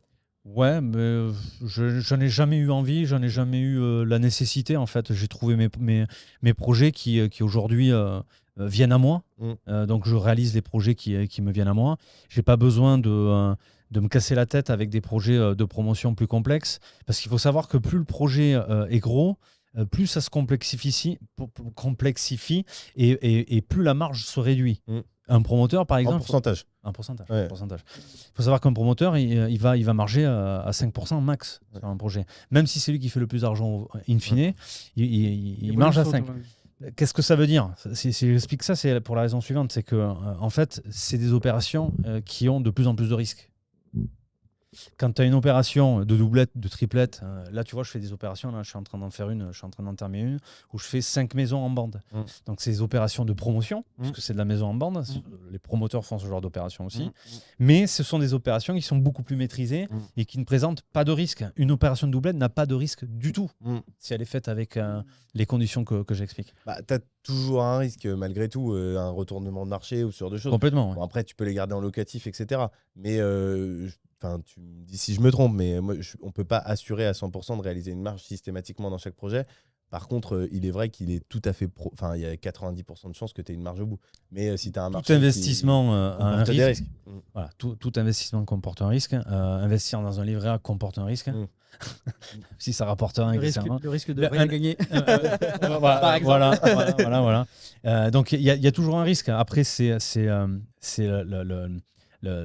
l'importance de ce risque-là. Et sur une opération de doublette, le risque il est vraiment très minime pour la simple et bonne raison qu'en fait, le projet fait que dès la fin de la construction, tu dégages déjà une valorisation de 100 000. C'est clair. Donc même si le marché se retourne, c'est clair. Tu as 100 000. Le marché ne va pas se retourner de 100 000. Sinon, avant toi, il y en a beaucoup d'autres qui se sont tombés. Entre le moment où tu lances le projet et le moment où, avec une évolution de marché comme on connaît aujourd'hui, qui est quand même assez forte, ça peut s'effondrer sur 3-4 mois parce que les taux, ils ont décidé de les monter énormément et on a une baisse de marché. Là où tu avais une marge de 100 000 initialement en commençant ton projet, tu peux te retrouver à zéro ou tu vas avoir quelque chose de ce type-là. Alors, ça aura pas zéro, le bien n'aura pas plus de valeur, mais ça pourra baisser drastiquement ta marge. Tu viens de le dire et tu as raison. Je te rejoins là-dessus, c'est que tu peux finir, par exemple, avec ce type de stratégie sur un gros retournement de marché avec une marge à zéro. Mais qu'est-ce que ça veut dire? Ça veut dire que tu n'as pas perdu d'argent si tu es à zéro de marge. Tandis qu'à côté, toutes les autres opérations que tu fais, là, c'est en négatif. C'est ça où. Non, mais moi je suis tout à fait d'accord avec toi. Moi je trouve que c'est des super stratégies. De toute façon là-dessus on est bien d'accord. Moi je l'ai fait donc c'est pas un hasard. Et moi je l'ai fait tu vois parce que mes parents en fait ils déménageaient beaucoup. Ils faisaient construire des baraques, on déménageait assez souvent. Chaque fois qu'ils revendaient une baraque ils gagnaient de l'argent. C'était systématique. Dès qu'ils faisaient construire ils gagnaient de l'argent. Donc ça moi je suis 100% convaincu du truc et tout à fait d'accord. Ce que je veux dire c'est que c'est là où c'était très vrai je pense dans les 10-12 dernières années. Là c'est vrai qu'en ce moment on a un marché immo, on sait pas trop où donner de la tête. Les taux en 6 mois ils sont passés de 1 à 3%. Ça c'est vrai quasiment. Ça se trouve, ça va continuer, j'en sais rien, mais si ça augmente à 7, bon, le mec qui a commencé il y a 1 an, enfin il y a 6 mois à faire construire sa baraque, dans 1 an, potentiellement, avec une évolution de marché dans un coin, parce que je sais pas où tu conseilles de faire construire, mais il y a des marchés qui évoluent plus que d'autres. Donc, je me dis, c'est vrai que dans certains coins, des fois, tu peux te retrouver à avoir une marge moins importante. Mais par contre, je suis d'accord avec toi. Je suis par contre agréablement surpris. 180 000 € de marge en moyenne, c'est beaucoup. Hein. Franchement, c'est top. Hein. Je sais pas quels sont les conseils, mais ça vaut le coup. Mais c'est la stratégie elle-même qui apporte ça. Tu parlais tout à l'heure des opérations que tu as faites toi en maison individuelle. Tu prends ces opérations sur lesquelles tu as gagné de l'argent. Mais au lieu d'en faire une, tu fais une doublette. Par deux. Tu vois, nous on a fait. Mais plus que deux en fait, c'est 2,5 parce que tu vas coupler plusieurs avantages et qui va te permettre en fait de passer au-dessus. C'est pas comme si tu faisais 2 maisons séparément. Le fait de les faire ensemble va te permettre de faire 2,5, pas 2 juste, tu vois. T'as raison. Donc tu gagnes beaucoup plus en faisant. Ce qui est assez logique, parce que moi sur la maison, une que j'ai fait là, on a fait 83 000 € de marge. Donc tu vois, si on fait x2,5, ça fait 180 000, donc la moyenne de tes. Ou 200 000, quelque chose comme ça, donc dans la moyenne de ce que tu annonces. Par contre, je constate quand même qu'il y avait, moi j'ai commencé en 2018 sur la construction de maison, il y avait un moment, c'était quand même beaucoup plus simple, c'était d'ailleurs la foire d'empoigne en 2018, vraiment c'était trop facile, t'achetais n'importe quel terrain, tu faisais construire n'importe quelle maison, ça marchait, mais vraiment. Là aujourd'hui, je trouve qu'il faut quand même avoir une réflexion un petit peu différente. Ah non, mais même à l'époque, encore une fois, le citron pressé, je refuse de prendre juste 2-3 gouttes, même à l'époque où c'était facile comme tu le dis, et t'as raison. même à cette époque-là, il y avait des endroits et des façons de faire qui te permettaient de gagner beaucoup plus Ah oui, bien sûr. que de Non. gagner Non, mais je veux en dire, faisant n'importe Tu quelle faisais, opération, tu tu vois. faisais n'importe quoi, tu gagnais de l'argent. On est d'accord, vraiment, hein. on Tu est faisais- d'accord. Tu faisais Ouais, juste ouais. construire une baraque, tu gagnais de l'argent. Non, mais c'est sûr, c'est sûr. Mais n'importe quel investissement immobilier que tu fasses, à l'époque, Ouais. te Oui, permettait gagner de gagner de l'argent. Mais c'est ça, c'est ça. c'est Ouais, ça. mais là, sur les constructions de maisons individuelles, c'était abusé, quoi. Enfin, et d'ailleurs, il y avait les constructeurs eux-mêmes. Moi, je sais pas si toi, tu as eu le cas, mais moi, les constructeurs eux-mêmes, ils faisaient construire pour revendre aussi. Ouais. Donc, Bah oui. les constructeurs, ils avaient aussi senti le truc et ils en faisaient dans tous les lotissements, etc. Ouais, c'était une période. C'est vrai que je pense que 2015 à 2020, pour la construction de maisons individuelles, c'était pour l'IMO. n'importe quoi. Pour l'IMO de Pour manière générale. l'IMO de Pour les manière mondes en générale. général, ouais. Et en tout cas, sur la construction de maisons, parce que c'est le sujet qu'on traite aujourd'hui. Ouais. Et la maison restera toujours, je pense, au top en fait de la demande parce Ouais. que c'est le produit en France qui Ouais. est le plus chéri, Mm. le plus demandé par les Français, et c'est également en même temps le produit qui est le plus en pénurie sur le marché. Et qui est obligatoire. Alors pas forcément parce que le gouvernement, si on s'aperçoit Oui. de certaines lois et de Oui. certaines La loi choses climat et qui résilience, mettent et d'autres choses encore, on s'aperçoit qu'ils veulent réduire en fait la la construction de maisons. construction de Bien maisons sûr. individuelles. Bah, on le voit, hein, Ouais. on le voit avec ce qui se passe. Ouais. Donc ouais. Donc ce qui va se passer, c'est que avec cette pression là Ça va prendre encore supplémentaire, plus de valeur. eh oui voilà, Bah, c'est bien ça, sûr. c'est clair. Ah, mais je suis d'accord. Tout ce qui est rare Et cher. coûte cher. Ouais. Et là, on est en train de faire devenir les maisons individuelles un Encore produit plus rare cher. du marché Oui. immobilier. Oui. Ah non, mais moi je suis tout à fait d'accord avec toi. Juste à voir comment ça évolue, parce qu'il y a un moment donné, c'est vrai que ça serait. Je pense que justement pour l'industrie du bâtiment, si on supprime toutes ces constructions de maisons, ça va devenir vraiment compliqué pour beaucoup d'acteurs. Et ça peut constituer un vrai problème, au-delà de nous en tant qu'investisseurs, parce que nous, on pourra se retourner. Enfin, je veux dire, après, tu t'en fous, tu passes sur du collectif, tu repasses sur du marchand, même si c'est peut-être intéressant de manière différente, ça reste quand même des opérations. Mais pour un constructeur, c'est vrai que ça pourra devenir problématique à terme s'il diminue. Ben, tu fais bien de dire ça parce que c'est exactement le cas déjà aujourd'hui. Ouais. Il y a déjà plusieurs très gros constructeurs qui ont fondu les plombs. Hein. Et qui tire la langue. Et en ce moment-là, avec ce qui se passe, c'est in extenso, ils ont fait une étude. Et ils disaient que 40% des constructeurs cette année en 2023 se cassaient la gueule. Ouais, donc c'est énorme. Hein. C'est C'est assez énorme. énorme, Hein. C'est énorme. Mais je pense qu'on se rend pas compte. Là, on en parle comme ça Ouais. devant nos micros, mais C'est ce qui arrive. ouais, on se rend pas compte de l'impact économique de ce phénomène. Parce qu'en même temps, c'est ça qui est fou. Hein, parce que là, on parle des constructeurs qui galèrent grave. On parle pas des promoteurs. Parce que les promoteurs aussi, ils galèrent grave. Ouais. Même si eux ont bénéficié quand même de plus d'avantages que les constructeurs. Ils galèrent grave aussi. Je crois qu'en termes de production de logements, ils sont à moins de 30%. Ouais. C'est juste énorme. On se rend pas compte. Ah non, mais. Et la demande de logement est toujours plus grandissante. Ouais. Et on n'a pas assez de logements aujourd'hui, il faut s'en rendre compte, pour loger tous les gens. Hein. Ouais. On On a un pas peu plus assez de millions logements. déficit, hein. On n'a pas assez de logements et on en construit moins. C'est ça. Et on a la demande qui continue de croître. C'est ça. Donc ça va juste renforcer encore plus la tension. C'est ça. Donc les gens vont faire toujours plus de marge et tu vas louer toujours plus facilement. Exactement. Ça fait déjà plusieurs années, je ne saurais pas te dire depuis combien, mais les différents gouvernements d'ailleurs qui sont succédés avaient mis un objectif en place de construction de logements annuels pour pouvoir résorber en fait, Répondre aux besoins. répondre aux besoins, qui était de 450 000. Jamais ça n'a été atteint, même pendant les années phases dont on parlait tout à l'heure. Alors aujourd'hui, avec moins de 30% par C'est rapport... même pas la peine. Ouais. On n'en parle pas encore, mais c'est même pas la peine. Ah bah c'est sûr que si vous avez, enfin ça c'est souvent c'est, tu sais moi j'ai une agence immobilière qui est spécialisée dans le clé en main sur l'investisseur. Ouais. Et souvent tu as des investisseurs qui viennent nous voir et qui nous disent, tu sais la grande peur c'est est-ce que je vais arriver à louer. Ouais. T'inquiète pas. Fais une fausse annonce sur le bon coin. Tu vas Pour, voir. pour te rassurer toi, si tu veux, nous on sait déjà, mais Par contre, conseil, mets pas ton numéro de téléphone. Sinon tu vas m'engueuler. Tu vas voir. Non mais et la demande elle est toujours croissante. et franchement, le nombre de secteurs où j'ai fait des fausses annonces pour voir, et je me suis dit, ah bah non, il n'y a pas de demande, bah c'est très rare. Ouais. Bah, franchement je crois que j'en ai jamais vu. Et voilà. Si t'as pas de demande c'est que t'es trop cher. C'est tout. Ouais. C'est que t'es pas au prix. C'est Et ça. il y a- Mais il y a moi, c'est ce partout. que je fais, moi, tu vois, pour pas prendre une rafale de coups de téléphone, comme tu Ouais, disais c'est tout trop à l'heure, je mets un prix excessivement cher. Ouais. Et tu descends. Voilà, Par palier. je C'est ce descends que j'ai par conseillé à un palier. élève la Et semaine quand dernière. ça commence à appeler un petit peu, mais pas trop, j'ai dit c'est bon, j'arrête là. On arrive dans... Dites par palier. Voilà. Tu mets très cher et après par palier et tu vois ton... Et puis, en plus, autant tu peux brûler un bien immobilier, brûler dans le sens où plus compliqué à à vendre la vente, ensuite, si à la tu le vends. transac, ouais. Mais alors sur de la log, tu le brûles jamais. Hein. Jamais. Ah non, mais la log, tu peux le mettre n'importe quel prix, tu t'en branles. Tu descends de 10 euros tous les jours, tu brûleras jamais ton bien. Il y a certaines maisons que j'ai construites que je détiens toujours en location. À l'époque, je parle de ça en 2015-2014, je les louais 900 euros. Elles Ouais. sont maintenant à 1200. Hein. Regarde l'augmentation qu'il y a eu, c'est juste incroyable. C'est clair. Et les gens me demandent. Et 1200, tu les loues comme ça. Et je les loue comme ça. Et en fait, je donne jamais des rendez-vous. C'est moi qui les fais les visites. Ah, tu continues à gérer tous tes biens? Ouais, j'aime bien voir qui c'est qui rentre dans les maisons. Ah ouais? Ouais, je les chéris, mes maisons.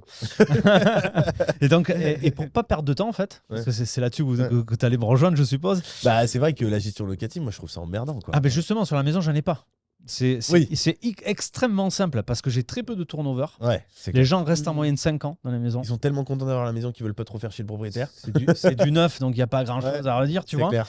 Et en fait, je leur donne rendez-vous à chaque fois que je mets une maison en location le samedi matin. Donc les gens m'appellent toute la semaine et je donne rendez-vous le samedi matin et quand j'arrive avec ma voiture, il y a la queue. Il y a la queue des gens qui viennent visiter, c'est un truc de ouf. Donc ils se mettent en compétition tous en visitant. Tu fais quoi? Tu prends 10 personnes pour les visites? Ouais, c'est ça. Ouais, en plus, de la maison neuve, t'es quoi? Je suppose à 50-100 km autour de Bordeaux moins que ça, une quarantaine maximum 40 km aujourd'hui. Tu dois avoir une demande qui est invraisemblable. Ah bah oui, je te dis, il y a la queue à chaque fois. Et t'as sélectionné les dossiers en amont en plus? Alors non, je les fais venir et en fait, tous ceux qui n'ont pas le dossier déjà direct, ils sont éliminés. Je perds pas de temps à leur réclamer. En fait, c'est Koh-Lanta le samedi matin. C'est ça. Les gens, ils arrivent avec leur dossier, mais il y en a qui se battent pour essayer de partir les derniers. Il y en a ils traînent des pieds, c'est ça. Ah, parce que tu fais rentrer tout le monde? Ouais, je fais rentrer tout le monde. Tu dis, allez-y, visitez, vous avez une demi-heure, vous me posez des questions, je suis là. Exactement. Optimisation du temps, tu vois. Il faut qu'à une demi-heure, ça soit plié. J'ai l'entrecôte qui m'attend à midi. Il faut plier le truc. Et donc, ils rentrent, ils visitent. Alors, ils me posent des questions. Ils sont très, très, très silencieux, en fait. Il n'y a pas beaucoup de questions, tu vois. Et ils rentrent et ils se regardent comme ça. En fait, c'est la compète. Ouais, c'est ça. Tout le monde essaie de ne pas montrer qu'il est intéressé pour pas, tu vois, créer d'envie chez les autres. T'as vu la fissure? Et à la fin, tu vois, il y en a toujours 2-3 qui restent et qui essaient de gratter. Qui vont dans le quartier un peu. J'ai pourvu que je reste le dernier pour pouvoir parler au propriétaire en direct. Comme ça, je le soudoie un peu. Machin. Enfin, voilà. C'est assez marrant. Non, mais on en rigole aujourd'hui. Je sais pas si ça sera le cas encore plus tard. Mais en tout cas, vu de ce qui est décidé, il semblerait que si. Mais c'est quand même invraisemblable. C'est-à-dire que nous, on propose un service, finalement. Aujourd'hui, si on devait confronter ça à un business, c'est comme si tu vendais une formation, un truc comme ça. Et c'est comme si, quand tu ouvrais des places pour la formation, les gens venaient et quémandaient pour pouvoir la suivre. Non, mais c'est hallucinant quand même. C'est hallucinant. Et c'est là où il y a un vrai problème, c'est que tu te dis, mais c'est presque honteux. Parce qu'on en rigole, parce que nous, on a la bonne position. Mais quand t'es locataire, c'est relou. Hein. Mais alors là, je te rejoins à 300%. T'as raison, c'est inadmissible, en fait. Franchement, si on prend le truc à l'envers et qu'on se met à la place des locataires, les mecs, ils arrivent et putain, ils viennent visiter un truc, ils voient qu'ils sont 15 à visiter le même truc. Mais ça veut dire la chose suivante, c'est qu'il n'y a rien de disponible sur le marché. C'est clair. C'est ça le problème. Et en plus, sur les 15, t'en as 14 qui vont te demander à prendre la maison. Ouais. Pour pas dire 15. C'est ça. Non, mais ils vont tous vouloir la prendre. Ouais, c'est ça qui est ouf.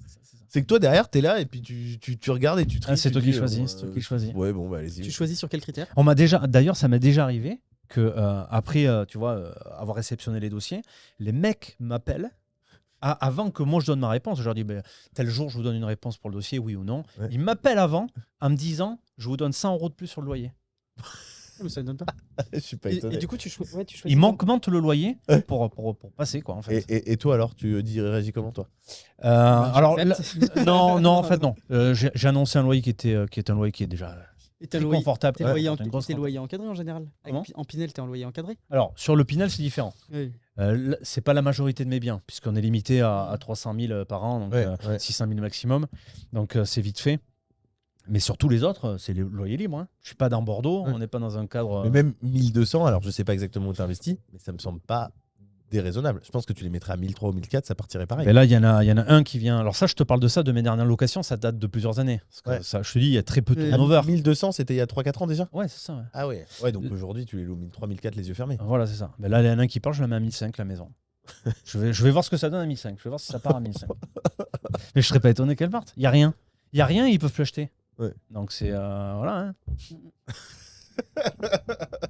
Magnifique. 1005 et tu l'as loué 900 il y a 10 ans? Ouais, c'est ça, ouais. T'imagines? La mensualité là-dessus? La mensualité, elle n'a pas bougé, elle. Non, mais pour certaines, pratiquement plus, parce que y en a une que j'ai revendue. En fait, la totalité. Exactement. Ma stratégie, c'est de revendre une des deux doublettes tous les 6-7 ans. Et de solder par anticipation. Exactement. Parce que il me semble donc il me reste une maison gratuite qui a plus de crédit, donc c'est 100% de rentabilité. Il me semble que si tu achètes 2 maisons en même temps, tu fais un financement sur 20 ans, au bout de 10 ans, tu revends une des deux, tu peux solder les deux crédits. Ouais, parce qu'on dit de manière générale Ouais. dans l'investissement immobilier que tous les 10 ans, évidemment, si tu investis avec tous les bons critères, Ouais. c'est que tous les 10 ans, ton bien double de valeur. Ouais. Mais là, avec la stratégie de la doublette, tu n'as pas besoin en fait. Ouais. Tu réduis ce délai-là. Ouais. En 6-7 ans, tu es capable de revendre une maison. La Ouais. plus-value que tu vas en tirer va te permettre de rembourser la totalité de ton T'as prêt. presque inventé la tokenisation immobilière en fait. Waouh. Peut-être qu'un jour, on se rappellera de moi et que mon nom sera écrit dans les livres d'histoire. David de Villa, tokenisation, business. Non, mais c'est. Non mais ça apporte la doublette effectivement apporte une flexibilité et Et une un arbitrage. Non, puis ce qui est intéressant, c'est que nous, on a tendance à dire, on est des promotions en investissement immobilier. En Bretagne, on aime bien rigoler avec ça. Moi, tu vois, je suis de la promotion 2018. J'ai commencé en 2018. Toi, tu es un peu plus ancien. Toi, tu es promotion 2007. Ouais. Et du coup, tu as plus d'antériorité. Et ce qu'on annonce parfois sur certaines choses, tu vois, moi, j'ai des apparts, j'ai augmenté les loyers, mais l'augmentation, elle n'est pas aussi significative que la tienne. Ouais. Parce que du coup, on est passé genre de 300 à 400 euros. Ouais. Ça change un peu. Mais là, quand tu dis je passe de 900 à 1500, Ouais. on se rend compte que l'inflation, elle est démesurée, quoi. Ouais, C'est ouais, ouf. ouais. Et en plus de ça, on parle de 1500 maintenant, mais dans 5-10 ans, ça sera 2000. Et Mais ton oui. crédit, ça sera toujours le même. Exactement, le crédit lui bouge pas. Donc c'est ouf. Ouais, Et en plus, tu es dans du neuf, tu as ta décennale, donc là, tu es encore tranquille. La maison, tu es tranquille pendant encore au moins 15 ans sans rien faire. C'est ça. Donc, C'est ça. t'as pas de galère avec les locataires? Non, parce qu'en fait, le produit par lui-même fait un tri sélectif des locataires. Le loyer est quand même assez conséquent, tu Ouais. viens de le dire, Ouais. par rapport à un appart qui est à 300 ou 400 euros. Ouais. Donc forcément, tu attires des gens qui ont un certain revenu, Ouais. une certaine étiquette sociale qui fait que il n'y a pas de problème. Quoi. Ouais. J'ai pas de soucis. C'est des gens qui se comportent bien, qui conservent bien la maison, qui l'entretiennent bien. J'ai pas de problème de. T'en as avec qui ça, sont quoi. restés 5-10 ans? Aussi longtemps, non, pas 10 ans. 5 ans, oui. C'est régulier, 5 ans. Ouais, c'est ça. En moyenne, si t'avais sur tes maisons individuelles, c'est 5 ans, 5 5 ans. Ouais. Ouais, 5 ans, c'est confort. Ouais. Ils t'appellent pas? Parce que Très moi, j'ai peu. eu ça, par contre. Moi, j'ai eu des Très coups de peu. fil. Alors après, moi, j'ai commencé par des biens pas Sur très de la chers maison en campagne. Ouais, mais sur des biens pas chers en campagne qui étaient honnêtement pas les meilleurs et pas les plus sympas. C'était pas de la maison neuve. Et donc, Ah, du coup, ok, de l'ancien, ouais. du coup, c'est ce qui a fait. On a attiré des profils qui étaient. Et c'est pour ça que moi, j'ai tout passé en gestion. Je voulais plus du tout en entendre parler. Un jour, j'étais en classe et il y a une locataire qui m'appelle. Je sors de classe du coup parce qu'elle m'harcelait. Et elle me dit voilà, j'ai changé l'ampoule. Est-ce que je peux la déduire du loyer? J'ai dit c'est bon, j'arrête de m'en occuper. C'est pas possible. Pas me casser les couilles pour ça. Toi. Ah, mais c'est Moi, pas je possible. réponds pas là. Je réponds même pas. Bon, déjà, je leur ai imposé une chose, c'est de m'envoyer des mails. Donc, Ah, ils c'est m'appellent. bien ça. Ils m'appellent pas au téléphone. Ça, c'est à la signature du bail. Voilà l'adresse mail. J'ai une adresse spécifique Ouais. pour ça. Je Ouais, dis, vous avez process. besoin de quelque chose, n'importe quoi, vous envoyez un mail à cette adresse-là. Je reçois un mail. Si dans le mail il y a écrit j'ai remplacé une ampoule, comment on fait pour le remboursement? Je réponds même pas au mail. Ah mais non, à un moment donné, ça va. Non. Non, mais c'est une bonne idée par contre le Mm. mail. J'y avais pas pensé, mais ok. Mais comme quoi, hein, tu vois, investir dans des maisons neuves, même en Bretagne, ça peut être pour du locatif. J'imaginais pas que tu faisais du locatif. Je croyais que tu faisais Je fais beaucoup de ventes. beaucoup de locatifs, beaucoup de locatifs. Ouais, J'aime tu pas la vente. Je n'aime pas la vente. Pourtant, c'est là où on s'enrichit. Mais oui, mais plus tu attends longtemps pour la faire, et plus tu t'enrichis en fait. C'est pour ça que j'aime pas la vente. Ça dépend des calculs. Parce que là où je te rejoins pas forcément, c'est que certes, tu vas payer une taxation, etc. Mais en même temps, tu vas prendre 180 000 à un moment donné, que tu vas pouvoir replacer, lever potentiellement 1 million parce qu'on te demande à peu près 20% d'apport, et du coup refaire ta marge, etc. Et donc grossir. Tu l'as dit tout à l'heure, les plus riches, c'est les promoteurs. Les promoteurs, ils sont riches parce que c'est le fait de vendre un bien qui fait que tu génères de l'argent. Oui. Et du coup, c'est vrai que le fait de le garder, tu génères du cash, tu génères un patrimoine, etc. Mais je pense qu'une personne qui aurait fait la même chose que toi, sauf qu'en revendant à chaque fois, à la place de louer et en refaisant construire à chaque fois, aujourd'hui, elle aurait peut-être un patrimoine financier et immobilier plus important enfin, au moins financier, plus important. Je pense. Alors, je vais Si- te si donner tu fais la même chose que toi. Hein, si- Alors, je suis pas d'accord. Je suis pas d'accord. Je vais t'expliquer pourquoi. Premièrement, c'est que j'adore les revenus passifs, moi. Ouais. J'adore gagner de l'argent sans avoir à travailler. Et l'immobilier, c'est parfait pour ça. Pourquoi? Parce que si on part sur le principe de ce qu'on disait tout à l'heure et qu'on investit correctement, tout bien immobilier investi avec les bons critères peut doubler de valeur tous les 10 ans, d'accord? Ouais. Bon. Pour l'avoir, ce bien immobilier, tu as travaillé une seule fois. Ouais. Ça t'a peut-être pris 2 mois, 3 mois, 6 mois, 1 an, Ouais. mais tu as ton bien et dès l'instant où tu ne le vends pas, ce bien-là, il te rapporte de l'argent absolument tous les jours. Ouais. Et tous les 10 ans, il double de valeur, sans rien faire du tout. Ouais. Tu ne travailles plus pour ça, d'accord? Donc moi, j'aime bien faire travailler ce levier-là, qui est hyper puissant et qui me demande absolument aucun effort. Ouais. Donc j'essaie d'éviter de vendre mes biens au maximum, sachant que mes maisons, je sais qu'elles prennent de grosses valeurs à chaque fois. Donc ça, c'est le premier point. Deuxième point, c'est pour rentrer un peu plus en détail et essayer de faire le comparaison justement entre ce que tu disais, revendre pour accélérer ou conserver pour accumuler comme moi je fais. Bon. J'ai deux exemples qui sont tangibles. C'est deux gros investisseurs, deux très gros investisseurs qui ont tous les deux le même âge. Je crois qu'aujourd'hui, ils ont 64 ans chacun, ou peut-être même un petit peu plus. Il y en a un, il est marchand de biens depuis le début. 30 ans d'activité, achat-revente.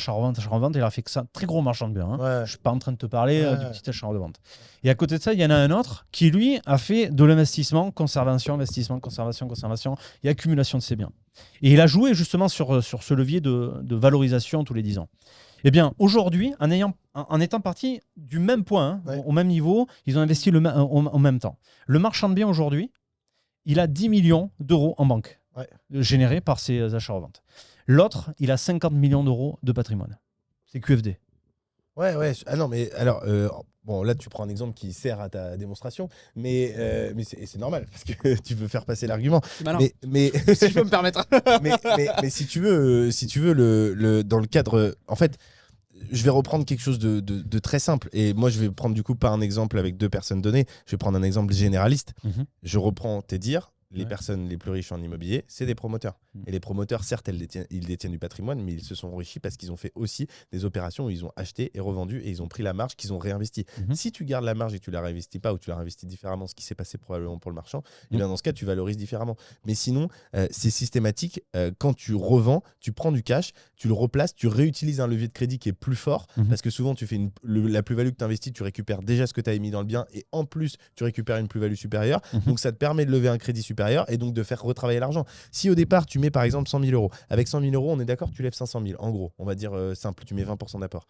Tu revends, on va dire que tu fais 20% de marge, donc tu refais 100 000 euros de marge. Donc tu repars avec 200 000. Du coup, la seconde opération, tu travailles sur 1 million. Donc après, tu remets 200 000 euros d'apport et tu refais 20% de marge. Donc tu ressors avec 200 000 de plus. Donc tu repars avec 400 000 et après, tu relèves 2 millions, etc. Et du coup, en passant les étapes au fur et à mesure, mécaniquement, tu gagnes plus d'argent. Après, je dis pas que par contre, le mec qui est promoteur, il travaillera pas 3 fois plus que celui qui aura investi. Ça, par contre, là, je te rejoins. Peut-être que la personne qui a investi aura un temps de travail qui sera moins important. Et peut-être qu'à temps de travail égal, ça se discute. Dans ce cas-là, peut-être. Mais sinon, sur le temps passé, c'est la circulation des biens et la vente des biens qui fait que tu t'enrichis. Il y a d'autres façons de voir les choses. Là, de la façon dont tu l'expliques, oui. Seulement, il n'y a pas que cette façon de procéder. Parce que tu vois, en fait, tu pars du principe que tu te sers de la vente pour générer du cash qui va faire de l'apport et pouvoir potentiellement lever davantage de fonds pour réinvestir dans une opération qui va être peut-être un petit peu plus grosse, qui va te rapporter un peu plus d'argent. Mais on peut le voir aussi différemment, parce que tu peux faire exactement ça sans avoir à revendre. Imagine-toi une seule seconde. Le promoteur, c'est celui qui gagne le plus d'argent. Le promoteur, il revend dès l'instant qu'il a construit. Imagine-toi que le promoteur, il fasse une résidence de 150 logements. Il ne les vend pas. Il ne les vend qu'au bout de 10 ans. Et, il refait une autre résidence l'année d'après, une autre résidence l'année d'après. Du coup, il est obligé d'attendre. Non, regarde. L'investisseur dont je te parlais tout à l'heure, qui a accumulé 50 millions de patrimoine, comment il a fait, lui ? S'il n'a pas fait de la revente comme l'achat-revente. Ah oui, mais du coup, en partant du postulat que tu réinvestis tous les ans et que tu gardes pour du locatif. En partant du postulat que tu n'es pas bloqué par les banques. Ah mais le blocage des banques, il existe toujours pour tout le monde. Après, les solutions pour débloquer, il y en a plusieurs. Tu n'as pas que celle de revendre. Tu peux très bien, comme moi, l'exemple type, c'est que moi, mes opérations, je les ai faites comment ? Je les ai faites pour les conserver et à côté, je générais du cash en faisant des opérations de marchand de biens. Bien sûr. Attends, je peux finir. Oui, mais tu as apporté du cash grâce à d'autres opérations. Que ce soit ton entreprise, d'un point de vue entrepreneurial. Donc à un moment donné, tu as injecté de l'argent qui venait d'ailleurs. Exactement. Moi, je pars du postulat que c'est ta seule activité. Et donc, du coup, que c'est la seule qui est génératrice de valeur. Si tu veux. Et d'ailleurs, c'est ce que beaucoup font. C'est-à-dire que tu génères toi de l'argent, par exemple, avec tes formations, que tu replaces dans du locatif derrière. Mais pour quelle raison je fais ça ? Je fais ça pour la simple et bonne raison, pour ne pas vendre mes biens, justement. Mais bien sûr. Parce que dès l'instant, moi, je pars du principe que j'ai travaillé X heures sur un produit, que ce produit immobilier, il va me rapporter à vie. Sans plus jamais rien faire. C'est idiot de devoir revendre à ce moment-là. C'est idiot de voir. Il vaut mieux trouver une autre solution qui te permette de continuer à investir, par exemple en créant un business. Je dis pas le contraire. Tu conserves ton bien. Là-dessus, on est d'accord. Qui lui continue à prendre de la valeur sans que tu aies plus à travailler. Et tu multiplies mais ça, ton je suis enrichissement d'accord avec toi. beaucoup plus rapidement. Mais du coup, tu compares pas de situation égale parce que tu compares une personne qui va être promoteur et tu compares une personne qui est entrepreneur Hybride. et qui réinvestit. Un profil hybride. ouais. Après, moi, Donc, c'est deux choses différentes. J'ai une question. Est-ce que tu as pensé à, maintenant que ça fait quelques années, est-ce que tu as pensé, pour profiter de cet accélérateur dont parle Amaury, de te refinancer tes propres biens? Ouais. C'est quelque chose que tu commences à envisager? Ouais. Ou que tu as peut-être même déjà fait? Je l'ai déjà fait. Est-ce que tu as vu de la vente à soi-même, je l'ai déjà fait avec des SCI. Le problème, c'est que en faisant ça, ça te permet de récupérer de l'argent et de le réinvestir. Ça rejoint ce que tu disais. Mais de notre côté, tu te retrouves avec un autre bien que tu viens de racheter à toi-même, qui lui a perdu de sa rentabilité, puisque forcément quand tu le rachètes, tu te cales sur une renta, bien sûr. voilà. Donc moi, en fait, Après, quand tu passes de 900 à 1500 euros de loyer, ça va. Ouais. Tu peux le faire.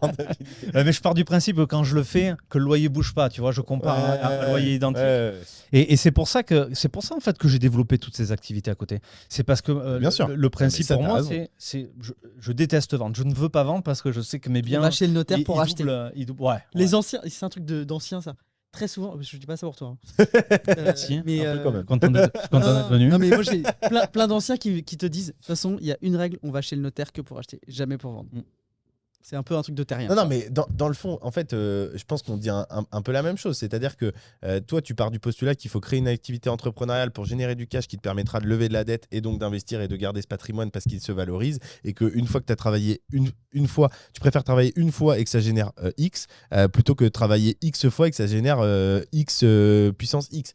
Donc en fait, on se retrouve à avoir une situation similaire, sauf que moi, je comparais des personnes qui étaient dans l'investissement et donc de fait, qui pouvaient être bloquées à un moment donné parce qu'ils n'avaient pas suffisamment de cash pour continuer. Parce qu'on sait que c'est une problématique d'un point de vue bancaire. Mais en effet, si tu as une activité entrepreneuriale qui crache par ailleurs, ce que tu as fait, bah oui, c'est une très bonne solution. Moi, ma pierre angulaire, c'était l'IMO. Au départ, je ne voulais faire que de l'immobilier. Ça ne m'intéressait pas de faire autre chose. Mais tu l'as fait parce que tu as été bloqué par les banques. Exactement. Tu as voulu générer du cash Exactement. pour repartir. Sauf que tu voulais pas revendre, donc tu as créé une activité entrepreneuriale. Exactement. Tu vois, on est d'accord. Exactement. De toute façon, on est d'accord. Le principe d'évolution et d'enrichissement avec l'IMO, le principe que tu expliquais tout à l'heure, je suis d'accord à 100%. La seule chose, c'est la façon dont tu t'y prends pour y arriver. Il y a plusieurs façons de faire. Voilà, il y a plusieurs chemins. Si jamais tu veux faire que de l'IMO et que tu veux pas exploiter tous les leviers qui sont disponibles dans les stratégies immobilières dont on a parlé, on peut faire exactement ce que tu dis. Moi, je voulais pas. Moi, le citron, il faut que je lui presse à la dernière goutte. Et pour ça, je suis allé chercher d'autres solutions qui me permettent d'évoluer et de continuer à investir, comme tu le disais. Mais avec, Toi, tu aurais été frustré d'être finalement promoteur parce que dans tes calculs, c'est plus rentable de les garder parce que tu préfères travailler une fois et que ça soit rentable à vie que travailler X fois sur des biens immobiliers. Tu préfères travailler X fois sur des ventes de formation ou des stratégies entrepreneuriales qui vont te générer du cash pour investir dans l'IMO, mais l'IMO, ça te frustre de le revendre. Ouais. Je connais la puissance et la valorisation. T'imagines, tu achètes une maison, 10 ans après, elle en vaut tu achètes une maison de 300 000. Ouais. Tu la revends 10 ans plus tard, elle en vaut 600. Tu viens de gagner 300 000 euros sans rien faire du tout. C'est clair. Non, mais puis pour aller dans ton sens, plus t'attends, en plus, moins t'as de taxation à la vente. Et c'est ça. Donc tout va en fait dans le sens de la conservation. Si tu veux t'enrichir de façon exponentielle. Ouais. En particulier si tu fais du neuf. En particulier si tu fais Parce qu'en plus, contrairement à de l'ancien où quand tu achètes, tu te dis bon, la toiture, je la refais pas là, mais tu sais que dans 5 ou 10 ans, tu vas devoir la faire. Là, tout est neuf. Donc tu es tranquille. Exactement, tu as tout compris. Non, mais de toute façon, on est tu le sais. non, mais on est raccord là-dessus. Hein. Moi, je suis entièrement d'accord avec toi. Moi, c'est un peu la question que je t'ai posée tout à l'heure. Je voulais juste savoir si pour toi, c'était du marketing, la doublette, ou si c'était vraiment intéressant. Je pense qu'en effet, c'est à la fois intéressant, mais il y a une dimension marketing qui est tout à fait normale. Donc, de toute façon, on est raccord. C'était juste la question que j'avais à te poser, moi. Le reste, je pense qu'on est d'accord. Et David de Villa aussi.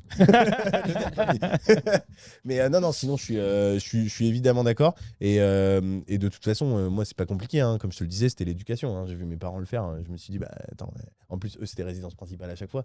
Qui gagnaient plus d'argent en faisant construire et en déménageant que leur salaire annulé. Mais non, mais c'est clair. Parce qu'ils se faisaient des marches. C'était n'importe quoi. C'était n'importe quoi. Mais comme tu disais, t'imagines, pour les gens qui nous écoutent, c'est ce que tu dis, la moyenne des gens qui participent à ta formation gagne 180 000 euros. Pour des gens, c'est pour beaucoup de personnes, même pour nous d'ailleurs, 180 000 euros, c'est quand même une somme d'argent, quoi. Je veux dire, c'est l'équivalent pour quelqu'un qui travaille au SMIC, c'est l'équivalent de 15 ans de salaire. Non, mais c'est énorme. Tu le calcules comme ça, mais moi, il faut le calculer en reste à vivre. Combien d'années tu dois travailler et générer de salaire c'est même pas la pour peine. avoir du reste à vivre Si t'es pour au faire SMIC, 180 000 il faut plusieurs vies. Ouais, si t'es au SMIC, c'est très compliqué. Et ça, c'est accessible à partir de 5 000 €. Putain, j'ai fait une bonne pub pour ta. Merci. Un mec sympa. Tu veux parler des panneaux solaires avant qu'on te donne nos 2 questions de la fin? Ouais. Bah, écoute, Parce que c'est un bon plan, ça, en plus. Hein. ça, c'est un très très bon plan et surtout. T'es Mister Bon Plan. En Et- fait, Ça, effectivement, c'était pas prévu qu'on en parle, mais Ouais. on en a parlé juste avant. Et ça nous a tellement un peu bluffé. Et voilà, à toi de nous expliquer ce système de panneaux solaires qui est assez incroyable. Ouais, c'est assez incroyable parce qu'en fait, ça va s'adresser à beaucoup de monde, contrairement à certains investissements immobiliers qui vont être catégorisés sur certaines personnes qui ont le budget pour pouvoir le faire. Alors que là, c'est vraiment accessible à vraiment à monsieur tout le monde. C'est ça qui est génial. Et c'est ce que je disais juste avant qu'on commence le podcast, quand je vous en parlais, c'est que ça fait 15 ans en fait, que j'ai un œil sur le photovoltaïque, parce que je trouve ça intéressant de base, tirer l'énergie du soleil pour te générer de l'énergie. De l'énergie gratuite, c'est quelque chose qui est intéressant de base. Tout le monde sera d'accord avec ça, je pense. Ouais. Après, moi, mon profil d'investisseur m'oblige à chaque fois à questionner l'investissement. En fait, c'est OK, si j'investis dans du photovoltaïque, qu'est-ce que ça me rapporte?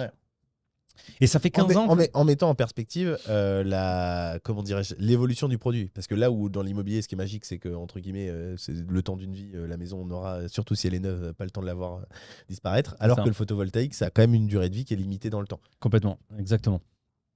Et donc, du coup, depuis 15 ans, j'observe en fait comment ce marché évolue, comment les produits évoluent également, et quel est en fait le retour sur investissement d'acheter du photovoltaïque. Et ça fait 15 ans que je dis autour de moi, mes amis, ma famille, tous les gens qui me demandent des conseils, de ne surtout pas acheter de photovoltaïque. Coup de bol, aujourd'hui, tu as fait la vidéo. Donc là, on a l'info aujourd'hui. Ça fait 15 ans. Exactement, le timing parfait. Hein. Ah non, mais c'est vrai parce que ça date de pas très longtemps en fait. Je regarde depuis toujours, et là, j'ai trouvé depuis quelques semaines en fait, j'ai trouvé la solution. Et j'ai fait une vidéo, comme je le disais tout à l'heure, ce matin-là. Et en fait, le principe, c'est que ce panneau photovoltaïque, déjà, a un coût bien moins important que ce qu'on met sur le toit. Dès que tu veux installer quelque chose sur le toit, c'est 10 000, 15 000, 20 000 euros. C'est pas intéressant. Pourquoi? Parce qu'il te faut 15-20 ans pour avoir un retour sur investissement. Donc, alors qu'il a une durée de vie de 25 ans. Voilà, c'est ça. Ouais. Donc on voit vite le truc, c'est qu'au bout du compte, tu vas falloir remettre à la poche pour. Donc c'est pas très intéressant. Et là, en fait, j'ai trouvé un nouveau système qui n'est pas des panneaux photovoltaïques que tu installes au toit, mais des panneaux que tu vas installer sur une terrasse, sur un mur, sur un balcon, et qui s'installe hyper facilement. C'est-à-dire que tu n'as pas besoin d'installateur, tu n'as pas besoin d'un artisan qui vienne monter sur ton toit, t'installer le truc, et qui va bien évidemment te donner une facture à la fin pour être payé de sa main-d'œuvre. Là, en fait, il n'y a pas besoin de ça. C'est une boîte que tu reçois, comme si tu recevais un colis Amazon, et tu as juste à ouvrir ta boîte, tu le déplies, ça prend 5 minutes, et le panneau est connecté avec une prise, et tu as juste à la connecter à ta prise secteur, que tu as soit à l'extérieur, soit à l'intérieur de ta maison, et ton panneau commence à te produire de l'énergie immédiatement. Et ce qui est intéressant, c'est que le coût d'un panneau comme ça est relativement faible, parce que ça coûte 750 €. Mais le truc, c'est que le retour sur investissement d'un panneau, de ce type de panneau, il est estimé entre 4 et 6 ans. Donc en moyenne 5 ans, on va dire, pour parler un petit peu à tout le monde dans toutes les régions de France. Donc en 5 ans, tu l'as remboursé par les économies d'énergie que tu as fait. Avec une garantie sur 25 ans. Avec une garantie de 25 ans sur le rendement. C'est-à-dire le rendement qui te produit à l'achat, il continue à te le produire sur 25 ans. En tout cas, c'est ce qui est garanti. Et qui plus est, je vais aller dans ton sens aussi. J'imagine que il est calculé sur le coût de l'électricité aujourd'hui, en sachant qu'on sait qu'il est quand même en continuelle augmentation. Alors ça, j'en avais pas parlé tout à l'heure, mais effectivement, tu as raison. C'est les taux de rentabilité dont je vous ai parlé tout à l'heure, c'est basé sur les coûts d'énergie aujourd'hui. Et on sait tous que ça va... Ça va pas baisser. Voilà, c'est ça. Au hasard. C'est ça. Et là, ce qui est intéressant, c'est qu'un panneau comme ça, en fait, avant qu'il soit totalement amorti, donc sur une durée de 5 ans, va rapporter à celui qui l'utilise 17% de rentabilité. C'est énorme. C'est énorme. 17% de rentabilité, si on le compare à des stratégies immobilières, on pourrait comparer ça à de la location courte durée, tu vois. Complètement, et plus tu en rajoutes, plus cette rentabilité va augmenter. Sachant que... Ah bon? Pourquoi? Parce qu'en fait, le fait de coupler les panneaux entre eux, parce que tu peux en acheter un, mais tu peux en coupler un deuxième, un troisième, et comme ça jusqu'à 4. Ils se pluguent les uns entre eux. Voilà. Ah, tu peux pas aller à plus de 4? Alors, si 4 par prise, j'imagine. Voilà, c'est ça, c'est 4 par prise, qui est relié à un disjoncteur. Ce disjoncteur, il a une certaine puissance qui va absorber ces 4 panneaux. Optimisation maximum, c'est 4 panneaux. Ça dépend Oui, en fait par prisme. de ta consommation. Ok. Plus ta consommation va être importante, plus tu vas couper de panneaux et plus ta rentabilité va être intéressante. Quoi. Parce Pour qu'on une est maison d'accord. individuelle, tu conseilles combien de panneaux? Une maison de 100 mètres carrés pour ceux qui nous écoutent? Moi, je conseille d'y mettre un pied, pour Ouais. tester le truc, d'acheter un panneau et de voir ce que ça donne. Ok. Parce qu'en fait, ce qui est génial, c'est que tu le constates immédiatement sur ton compteur. Tu n'as pas besoin d'attendre la facture EDF en fait. Ouais. Enfin, avant de le brancher, tu regardes sur ton compteur combien tu consommes en talons de consommation, c'est-à-dire la consommation fixe de ta maison. Frigo, box, etc. Frigo, box, etc. Le compteur Linky te l'affiche. Tu branches ton panneau, 10 minutes, entre 10 et 15 minutes, ça prend 10 à 15 minutes pour que le réseau intègre l'énergie propulsée par le panneau. Mais tu vas avoir ton compteur Linky qui drop en fait. Ouais. Tac, tac, tac, tac, il descend. Et si jamais pour un panneau, par exemple, si tu as un talon de consommation, pour les gens qui ont des talons de consommation de, par exemple, 400 watts, branche un panneau, ils vont se retrouver avec un compteur Linky à 0. Psychologiquement, c'est ouf. Psychologiquement, c'est ouf. On n'est plus d'électricité. C'est juste énorme. Donc on est d'accord pour que les gens comprennent bien. Tu n'as pas de batterie, pas de stockage. Non. Tu fournis à ta maison l'énergie qu'elle consomme à l'instant T. C'est ça. Si à l'instant T je débranche tout et que je mets le panneau, il sert à rien entre guillemets. Ah, Il n'y a pas de stockage. Voilà, on est bien d'accord. Il n'y a pas de stockage. Et c'est d'ailleurs grâce à ça qu'on a cette rentabilité-là. Et, exactement. En fait, On a bien appris la leçon ou pas? ouais, tu me fais bien de me lancer là-dessus parce que je n'en ai pas parlé là. Mais en fait, si on obtient des rentabilités de 17 jusqu'à 30%, c'est tout simplement parce que on est sur un système plug and play. Donc ça, c'est le système panneau. Tu le reçois, tu le branches. Mais surtout parce qu'on est sur un système d'autoconsommation. C'est-à-dire qu'on n'est pas là pour revendre l'électricité à EDF parce que ça ne vaut pas le coup, tout simplement. C'est plus comme à une certaine époque où ils nous rachetaient l'électricité à un prix d'or. Là, c'est fini. Donc ça ne vaut pas le coup. Donc produire de l'électricité solaire au-delà de ce qu'on a besoin, c'est pas rentable. Si jamais on produit de l'électricité solaire jusqu'à 95% de nos besoins, c'est là où en fait c'est le plus rentable. Et les 5% qui restent, c'est EDF qui nous le fournit, on est bien. Et c'est là où on va dégager les plus grosses rentabilités. Et là où la rentabilité s'efface totalement, où on pète la rentabilité, c'est dès l'instant où on rajoute une batterie. Ok. Parce que la batterie va coûter plus cher que le panneau lui-même. Et du coup, le retour d'investissement va se prolonger d'autant. Et ta rentabilité, ça existe depuis combien de temps ça? Va forcément dropper. Le plug and play, ça doit exister maintenant depuis peut-être... honnêtement, je ne sais pas depuis combien de temps exactement ça existe. Ça doit exister depuis quelques années, je pense. Ok, donc c'est juste que tu l'avais pas trouvé, c'est pas une idée, c'est pas un truc qui existe depuis 3 mois, c'est ça que je veux dire, c'est pas... Non, ça vient pas de sortir il y a 3 mois. C'est juste que j'ai pris le temps de comparer certains systèmes parce qu'il y en a plein. Tu les testes depuis un moment déjà? Voilà. Ouais. Ok. Il y en a un qui est par exemple très populaire qui s'appelle les panneaux BIM et qui eux en fait sont au lieu d'être composés d'un seul panneau comme ceux que j'utilise moi, c'est composé de 4 petits panneaux qui sont beaucoup moins rentables et qui sont avec des panneaux qui sont esthétiquement pas très jolis. On voit les cellules, vous vous rappelez de ces vieux panneaux Ouais, je vois très bien. Là, c'est comme ça. Je trouve ça pas très esthétique. Alors que le panneau que j'utilise, moi, il est full black. C'est un LCD, quoi. Ouais, c'est exactement ça. C'est exactement ok, ça. et maintenant, on va savoir où on les trouve, ces panneaux. Eh bien, c'est très simple. Sur mon site internet, puisque j'ai donc créé un site internet sur ce produit-là qui s'appelle solarplug.fr. Ok. On mettra le lien en description. Tu nous as dit qu'on avait le droit à une petite réduction si les gens venaient de la part du podcast? Tout à fait. Alors, si les gens viennent du podcast... un code promo à pouvoir mettre dessus, ils t'envoient un message avant, comment ça se passe? Non, on va leur communiquer. Vous leur communiquer On peut mettre Père Castor, ça te va? Ouais. Tout attaché, Père Castor. Ouais. Okay. On set up ça après le podcast et puis on l'indiquera. Peut-être vous pouvez l'indiquer. On met en description. Voilà, on met en description. Et Pas tu de nous as souci. dit ils peuvent l'avoir à moins de 700 € s'ils ont le code, c'est ça? Voilà, normalement il coûte 750 € sur le site et avec le code promo que vous allez leur transmettre, ils vont pouvoir l'avoir à 695, en dessous de 700. Parfait. Bah écoute, c'est super. Magnifique. Parfait. Il nous reste fait 2 plaisir. questions à te poser. Bah, nous aussi, ça nous fait plaisir. Est-ce que tu as une passion inavouable? Pendant que tu réfléchis, je vais donner les passions inavouables qu'on a eues avant toi. On a eu collection de jouets dans les Kinder. On a eu serviettes. Spiritualité. On a eu la spiritualité. On a eu la masturbation. On a un mec qui est passionné qui se masturbe 5 fois par jour. On a eu... C'est vrai en plus. On a eu... Ça sort ce soir. dans Le podcast. le C'est pas podcast, beaucoup, quand même, dans, ça bah, compte dans pas 10 fort. minutes, il sort, tu vois. Sportif, non? Très sportif. Non, c'est vrai en plus. C'est un coach Bah, sportif. obligé. Testo à mort. On a eu quoi déjà pas mal. Enfin, on en a eu plein d'autres, mais du coup, celle qui nous traverse l'esprit. Donc, une vraie passion inavouable. Ouais, moi, j'ai pas un truc aussi croustillant que celle que vous venez de m'avouer là. Franchement, moins intéressant. Mais j'ai une passion qui est née il y a à peine un an. Donc, il y a pas très longtemps. C'est le golf. J'adore ça. Je suis devenu complètement addict. Ouais, tu te fiches de nous là. C'est trop gentil. Ouais, je sais que je vous déçois. Mais j'ai pas d'autres passions inavouables. Non, je vois pas. Non. Inavouable au point de l'avouer quand même, parce que.